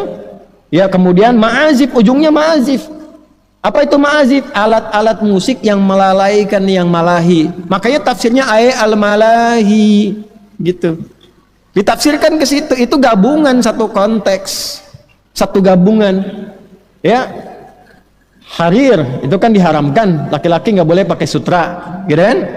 Kemudian ma'azif, kok bisa digabungkan ke situ? Zina kan jelas haram, itu dosa besar. Zina itu dosa besar. Kok bisa Nabi menyampaikan akan ada yang menghalalkan zinanya halal, ya kan? Kemudian apalagi pakai sutranya halal. Kemudian ma'azif, alat-alat musik nyanyian digabungkan, itu wawunya tafrik atau ma'iyah? Tanya dulu tuh. Kalau tafrik bedakan satu-satu, ketika dibedakan hukumnya beda. Kok bisa dosa yang ini disamakan dengan zina? Zina itu kan kabair. Sedangkan musik, ulama yang mengharamkan pun itu haramnya haram shaghair. Kok bisa digabungkan? Maka ulama menyimpulkan disatukan nih, maksudnya nyatu. Apa maksudnya nyatu itu? Kalau orang sudah datang ke satu tempat yang di situ ada alat-alatnya sambil berkumpul perempuan dan sebagainya, pakai pakaiannya bagus, mabuk-mabuk, kumpullah tiga itu. Ya kalau sekarang maaf ke diskotik tuh, yang nyanyi-nyanyi lagu-lagu dan sebagainya, kumpul semua kan? Pakaiannya kan nggak mungkin pakai pakaian baju koko begini. Ya pakaiannya pasti aneh-aneh, datang ke situ pakaian perlente gitu kan, lalu lenga-lenga macam-macam lah gitu ya. Musik kan ada kan, udah itu kan zina. Benar nggak hadisnya? Benar, dan marak sekarang itu maksudnya. Saya belum bicara sanad loh. Ini di Al-Bukhari, betul. Antum ngaji sampai tamat nggak sanadnya? Itu mu'allaq atau musannad? Begitu cara ngajinya, ternyata mu'allaq. Mu'allaq itu Ada rawi yang terputus, nggak nyambung. Ibnu Hajar menyambungkan itu, mencari 15 rawi, tetap tidak ketemu satu. Nah, saya sampai situ ngajinya. Di kitab mana ditemukan nih kitab ini nih? Fiqhul ghina wal musiqa fi dhawil Quran was sunnah. Fikih lagu dan musik dalam timbangan Quran dan sunnah, lengkap di sini disampaikan. Cuma mau baca nggak? 222 halaman lebih. Sampai dalilnya. Nah, maka ketika situasi ini ada, Nabi mengatakan haram, ini haram. Yang tadi sahabat-sahabat Nabi itu ngeluh, gimana kami statusnya ya Rasulullah? Muncullah ayat 227, illal ladzina amanu. Kecuali para musisi yang beriman. Musisi itu bahasa sekarang yang saya sampaikan. Kecuali yang beriman, beramal soleh, wadzakarullah, ingat Allah, wantasara min ba'di ma dzulimu, menolong agama dan sebagainya. Itu dibenarkan oleh Quran yang bilang Allah, bukan Adi Hidayat. Gitu. Maka di copy paste jadi nasyid-nasyid. Wantasara itu siapa di antara mereka yang hamasah, yang membela Nabi dalam parade perang, ada defile itu. Defile itu ada lagunya, ada iramanya, ada himne. Lagu kebangsaan itu, siapa yang berani bilang lagu kebangsaan bid'ah haram itu? Ayo coba. Coba bisa nggak berfatwa? Indonesia Raya haram hukumnya. Ayo bicara coba. Berani nggak? Konsisten dong. Ayo. Kopassus punya himne tuh. Himne komando. Sikap, nan tegap, waspada dan wibawa. Saya bimbing Kopassus loh, gini-gini juga. Coba bilang haram. Ya, gimana menempatkan itu? Gimana menempatkannya? Maka ulama melihat. Lalu hadisnya bagaimana? Ini di halaman 61-62 diruntut di sini sahabat-sahabat Nabi mana yang bahkan sering mendengarkan lagu itu. Jenis lagunya apa? Diruntut. Oh, pernah dipakai saat pesta pernikahan, bahkan rebana dipukul. Oh, ini pernah ada, bahkan ada beberapa sahabat yang ada orang budak sedang main gitar itu, lalu melakukan, didengarkan oleh dia. Sampai yang satu komen, ya dijawab apa? Lihat dulu, sampaikan dikasihnya begini. Ini lengkap di sini dialogkan dengan kitab-kitabnya, sumbernya di mana dan sebagainya. Lebih daripada 70 orang yang fiqh di sini menyebutkan. Tapi yang mana? Yang haram juga ada. Yang bolehnya seperti apa? Supaya apa dijelaskan ini? Supaya ngerti, jangan sampai terjebak pada yang haram. Jangankan yang pakai alat, yang tidak pakai alat pun kalau memalingkan dari ketaatan pada Allah, haram hukumnya. Antum tahu ada di masa sahabat orang munafik itu baca Quran dihukumi haram oleh ulama. Bahkan Quran. Kenapa? Karena dia saking bencinya dengan Nabi Muhammad, pura-pura masuk Islam, dia munafik. Dan Anda bayangkan, dia hafal dari Al-Quran dan jadi imam. Jadi imam, hafal Quran loh. Dan yang dia baca selalu surat Abasa. Abasa itu kan pelurusan Allah kepada Nabi dengan sifat maksumnya. Abasa wa tawalla, engkau bermuka masam sampai berpaling. Anja'ahul a'ma, sampai orang-orang yang datang matanya tidak melihat, engkau abaikan. Ya, itu bukan celahnya Nabi, bukan. Nabi itu melihat fokus dakwah secara fikih. Lalu Allah jaga dengan sifat maksumnya, semua harus dirangkul. Tapi orang munafik ini memahami ini ayat celaan terhadap Nabi. Maka apa yang terjadi? Dia baca itu terus, ya niatnya apa? Untuk menjatuhkan Nabi. Umar tuh sudah gregetan, selesai saya bunuh nih orang katanya. Umar. Dan itu viral, ada di kalangan, di buku-buku ini ada, dibahas. Kalau kita ngaji sampai situ kita tahu tuh, oh ini maksudnya ini. Kenapa disebut malahi? Malahi itu dari kata lahun, yang melalaikan. Paham sampai sini? Ya. Jadi ini, hati-hati kalau yang musisi jangan sampai terjebak di sini. Orang lupa dengan Allah, bikin lirik mencela, bahkan mencela Quran, mencela Islam, itu haram. Atau isinya, isi ini nih. Ghazaliyat, zina, cinta satu malam, pasti haram, nggak usah ditanya lagi tuh. Pasti haram. Maaf ya. Yang nyanyi maaf tuh, dikoreksi, lirik koreksi. Tapi kalau kita bawa ke orang-orang yang melestarikan sifat halalnya tadi, apalagi di komunitas, memang komunitas itu komunitas musik. Eropa, Amerika, macam-macam. Saya punya teman saya mufti di Kanada.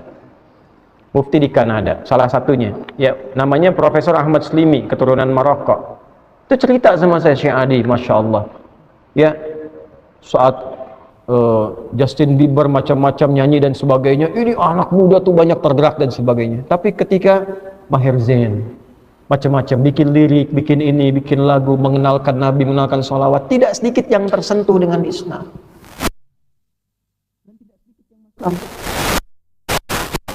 Bingung kan hukumnya? Masuk Islam karena musik. Apakah disebut Islam?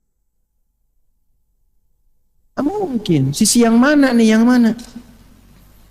Nah, gini. Kalau haram mutlak.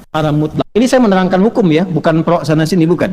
Kalau hukumnya haram mutlak, sekarang tanya statusnya. Bagaimana dengan yang di zaman Nabi, ada yang nyanyian bahkan pakai rebana, sebagian pakai alat, itu saat pernikahan dilakukan, dinyanyikan. Dan Nabi katakan, komentar Nabi, biarkan, ini kan hari rayanya. Teman-teman yang mengharamkan mutlak mengatakan kecuali dalam kondisi itu. Ingat loh, haram mutlak itu kalau ada kecuali sifatnya darurat. Itu haram mutlak dalam fikih itu. Contoh gini, maaf ya, apa hukumnya daging babi? Haram dikonsumsi, haram, kecuali tuh. Dalam apa? Dalam terdesak, situasi nggak ada makanan dan sebagainya, yang cuma ada daging babi. Untuk mempertahankan hidup karena darurat, boleh dimakan, bukan untuk menikmati. Makan enak juga ya, nggak boleh, nggak boleh. Ya, dosa hukumnya. Makan untuk menjaga ketahanan hidup sambil nyari makanan yang halal. Begitu dapat yang halal, tinggalkan yang haram. Itulah darurat. Nah, sekarang dihukumi haram mutlak, gak boleh semuanya kecuali dalam pernikahan. Berarti darurat. Sejak kapan ada hukum nikah darurat? Maaf, darurat nih, sedang apa? Nikah. Berarti antum nikahnya harus sementara tuh. Pulang dari sini pisah semua tuh. Nah, itulah konsekuensi hukum. Nah, ngajinya mesti sampai ke situ. Kalau nggak sampai situ nanti berat kita. Tapi kalaupun antum ingin mempertahankan diri, bisa menjaga supaya dekat dengan Allah, kalau bukan musisi, bukan pemusik, sudah konsisten, mendingan baca Quran. Itu aja kesimpulannya. Makanya kalau saya sikapnya, saya menjauhi itu karena saya di Quran, apalagi nggak nyambung.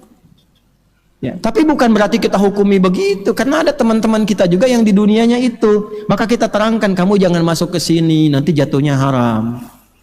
Kalau masih ingin di situ, ada di situ, ini batasannya yang diperkenankan. Dalilnya apa? Ini. Kitabnya apa? Ini. Dulu siapa sanadnya? Ke sini. Silahkan baca. Tapi kalau kamu tidak di situ, ya nggak harus masuk ke situ. Enakan baca Quran.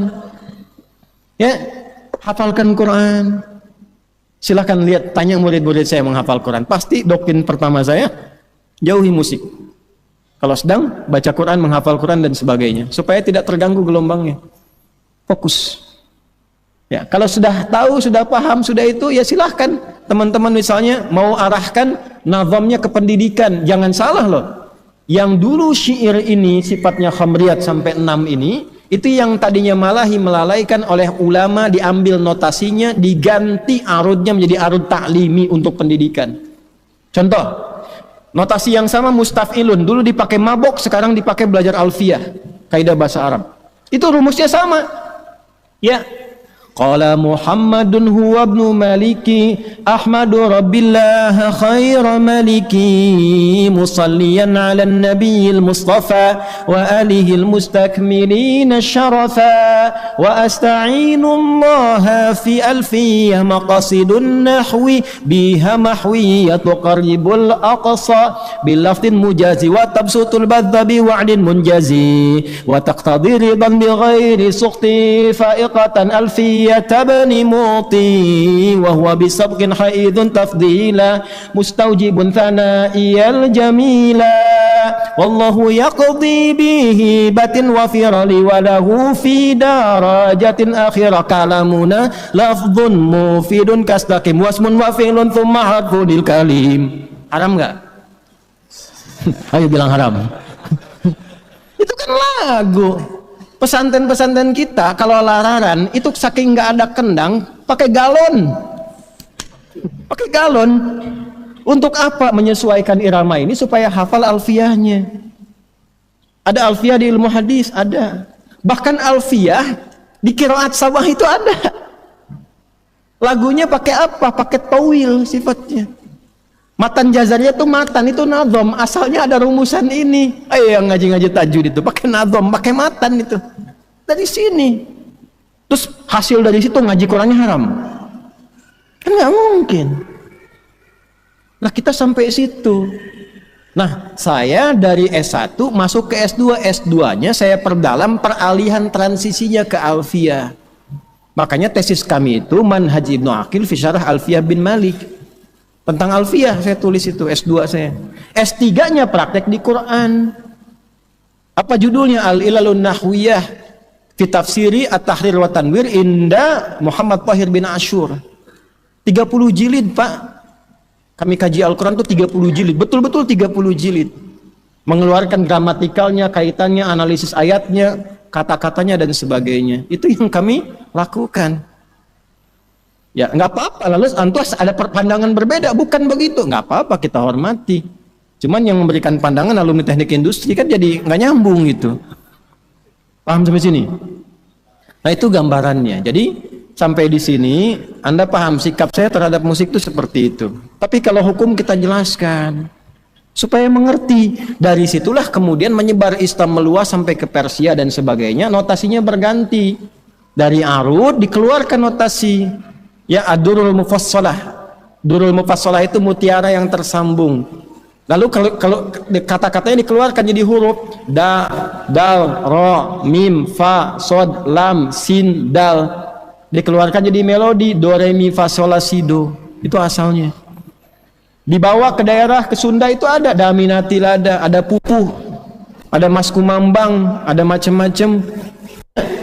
Budak letik bisa ngapung, babakung ngapung na peting, nah dan sebagainya itu ya kan, ada kan itu ya. Ya, itu bapak doblang wawalaran dan seterusnya itu kan ada itu di situ itu pupuh namanya. Daminati lada natina mida latina ada tuh. Saya tuh riset, Pak, untuk menghukum itu saya riset di sini apa sampai nanti kemudian dipakainya di apa.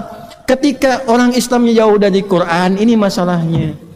Ngajinya turun, kesunahnya turun, sehingga lemah, kalah. Kemudian orang-orang Islamnya dibawa peradaban ke barat, oleh barat dikembalikan lagi ke sini.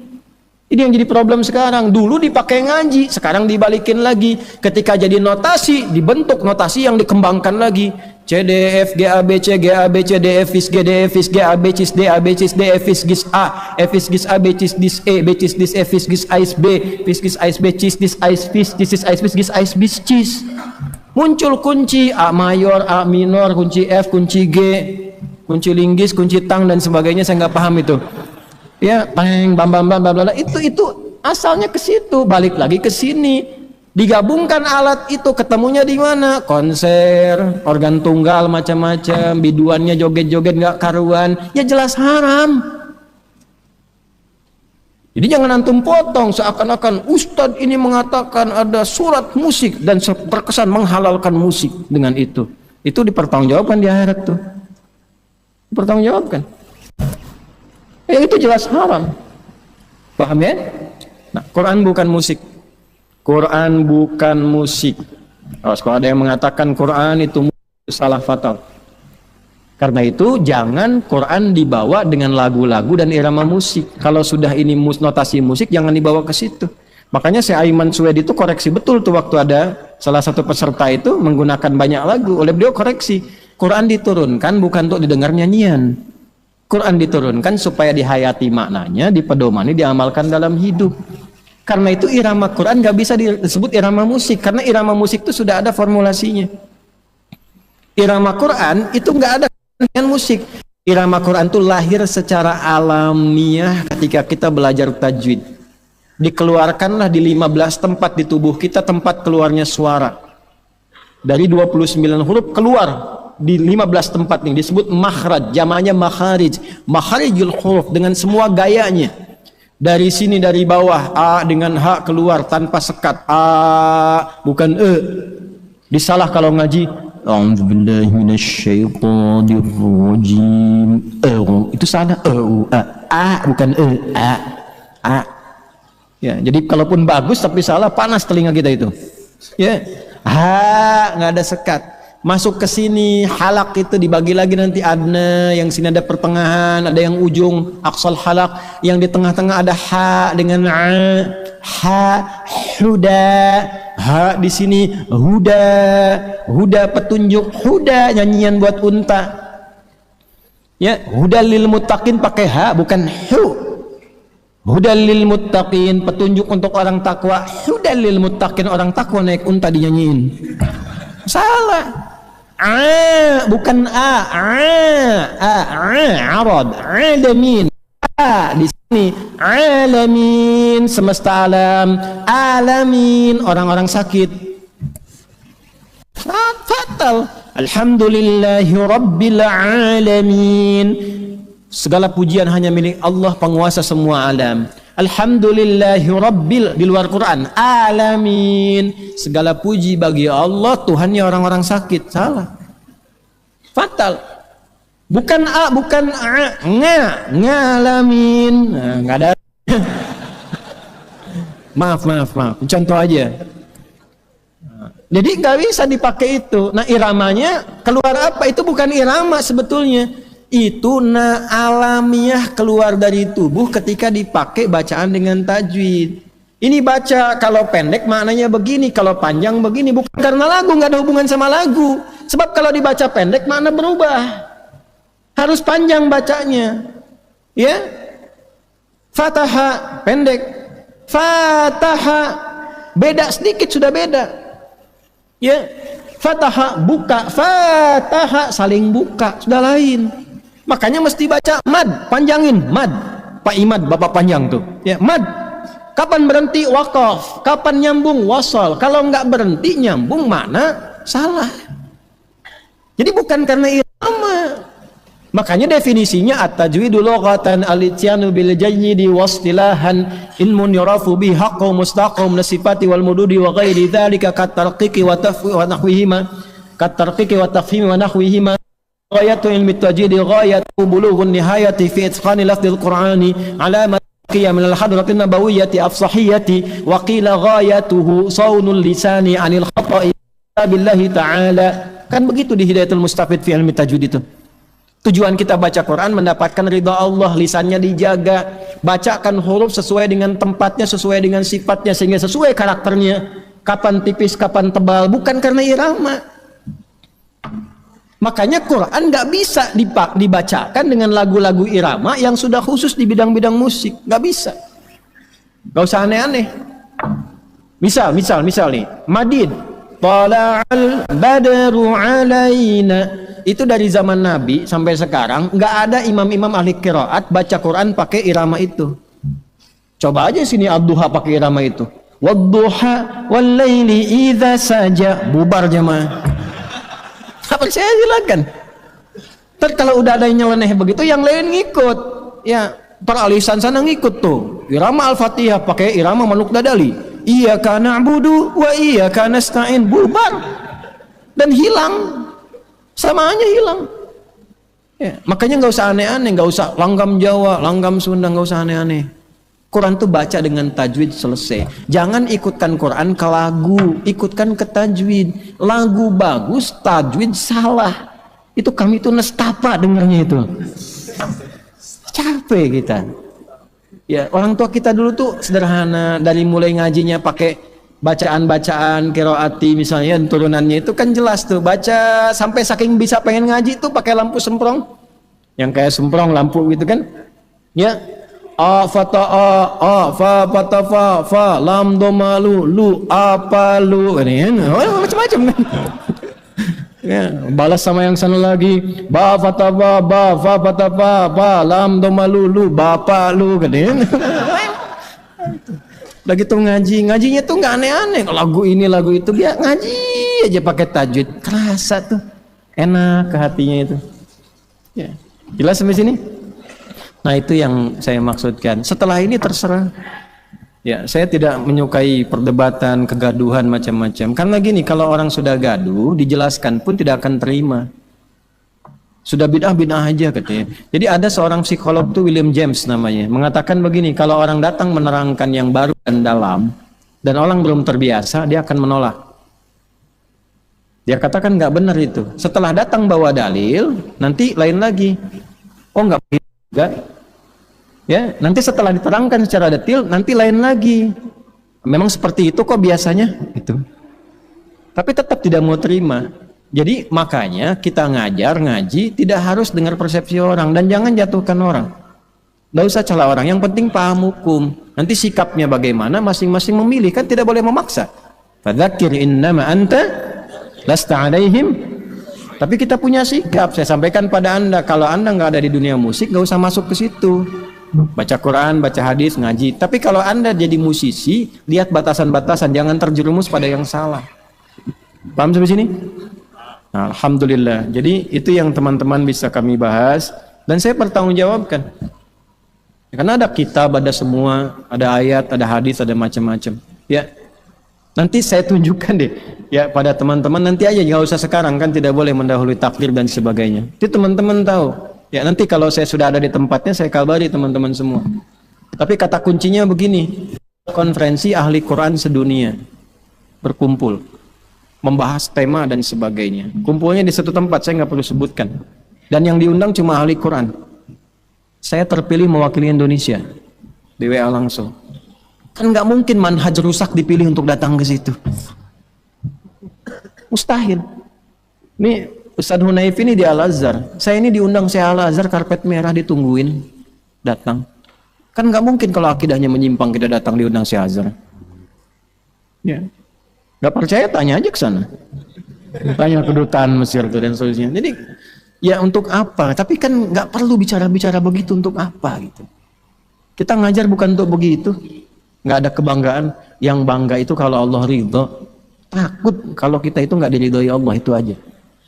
Makanya Ustadz tuh tolong, ini Ustadz Hunaif ini beliau ini lulusan Al-Azhar. Ilmunya banyak, yang perlu diviralkan yang begini. Kasih fokus itu. Ya nanti ngajar di channel-channel kita itu supaya orang tahu. Oh ini ilmunya ada, jalurnya begini dan sebagainya. Yang perlu diviralkan tuh dari daerah-daerah ulama-ulama kita, kan banyak itu. Ada Gus Qayyum, Gus Baha, macam-macam yang lain. Itu harus banyak dikasih panggung supaya banyak tercerahkan. Gitu. Kok ngaji kok jadi pandai, yang ramainya malah saling menghujat. Ngaji apa dapatnya? Coba antum ngaji, setelah itu kok pandainya pandai mencela, pandai menilai, pandai mencaci. Itu antum dapat apa? Lalu anda katakan ngaji kami Quran dan Sunnah. Di mana Quran mengajarkan begitu? Di mana Sunnah mengajarkan begitu? Kan musibah itu. Yang kasihan tuh yang awam-awam baru pengen belajar, ketemunya yang begitu. Kan kasihan gitu. Saya tuh nggak pernah kenal Bapak Ibu sekalian, nggak tahu. Bayangkan, nggak kenal, nggak pernah ketemu, tiba-tiba mengatakan Ustadz itu bermasalah manhajnya. Ketemu aja nggak pernah. Ya, kalau ada yang mengatakan saya pernah ngaji dengan beliau tahun sekian, setelah saya tahu penyimpangannya saya tinggalkan. Ya silahkan aja kalau mau ditinggalkan, nggak ada masalah. Tapi ketika anda menilai, itu yang dipertanggungjawabkan. Saya tidak menuntut anda untuk datang. Ya, kalau mau ngaji dengan siapapun, alhamdulillah sepanjang bisa dekat dengan Allah. Tapi ketika anda menuduh, tanggung jawab di hadapan Allah. Dan saya nggak pusing, nggak saya pikirkan. Kenapa saya bahas ini? Bukan karena tuduhan-tuduhan macam-macam. Karena teman-teman minta penjelasan hukum lengkap, saya bahas sekarang. Karena anda aja. Bukan karena menjawab tuduhan. Jadi nggak ada hubungan. Klarifikasi. Nanti bentar-bentar ada konten-konten pemburu konten nih. Klarifikasi Ustaz tadi. Potong lagi nih. Nah, bentar lagi nih ada pemburu konten nih. Ya, itu ngajinya bukan pakai ngaji kitab, itu ngajinya YouTube. Ya, bukan sorok, taba ya tubuh YouTuban. Ya, fasbaka yu Facebookan, Instagram ya Instagrimu Instagraman gitu ya. Udah, nanti lama-lama malah setannya banyak datang, kita malah teralihkan pada sesuatu yang tidak baik. Istighfar, salawat pada Nabi perbanyak. Ya astaghfirullahaladzim alladzi la ilaha illa huwal hayyul qayyum wa natubu ilaih. Allahumma taqabbal minna innaka antas samiul alim wa tub alaina innaka antat tawwabur rahim. Allahumma ya tawwab fir lana la tada' lana fi maqamina hadha dhanban illa ghafartah wa la hamman illa farajtah wa la daynan illa qadaitah wa la 'asiran illa yassartah wa la hajatan min hawaijid dunya wal akhirati fiha nakridan wa fiha lana salah إلا قضيتها يا أرحم الراحمين. ربنا آتنا في الدنيا حسنة وفي الآخرة حسنة وقنا عذاب النار. وصلى الله على سيدنا محمد وعلى آله وصحبه أجمعين. وآخر دعوانا سبحانك اللهم ربنا وبحمدك نشهد أن لا إله إلا أنت نستغفرك ونتوب إليك. الحمد لله رب العالمين. Demikian yang dapat saya sampaikan.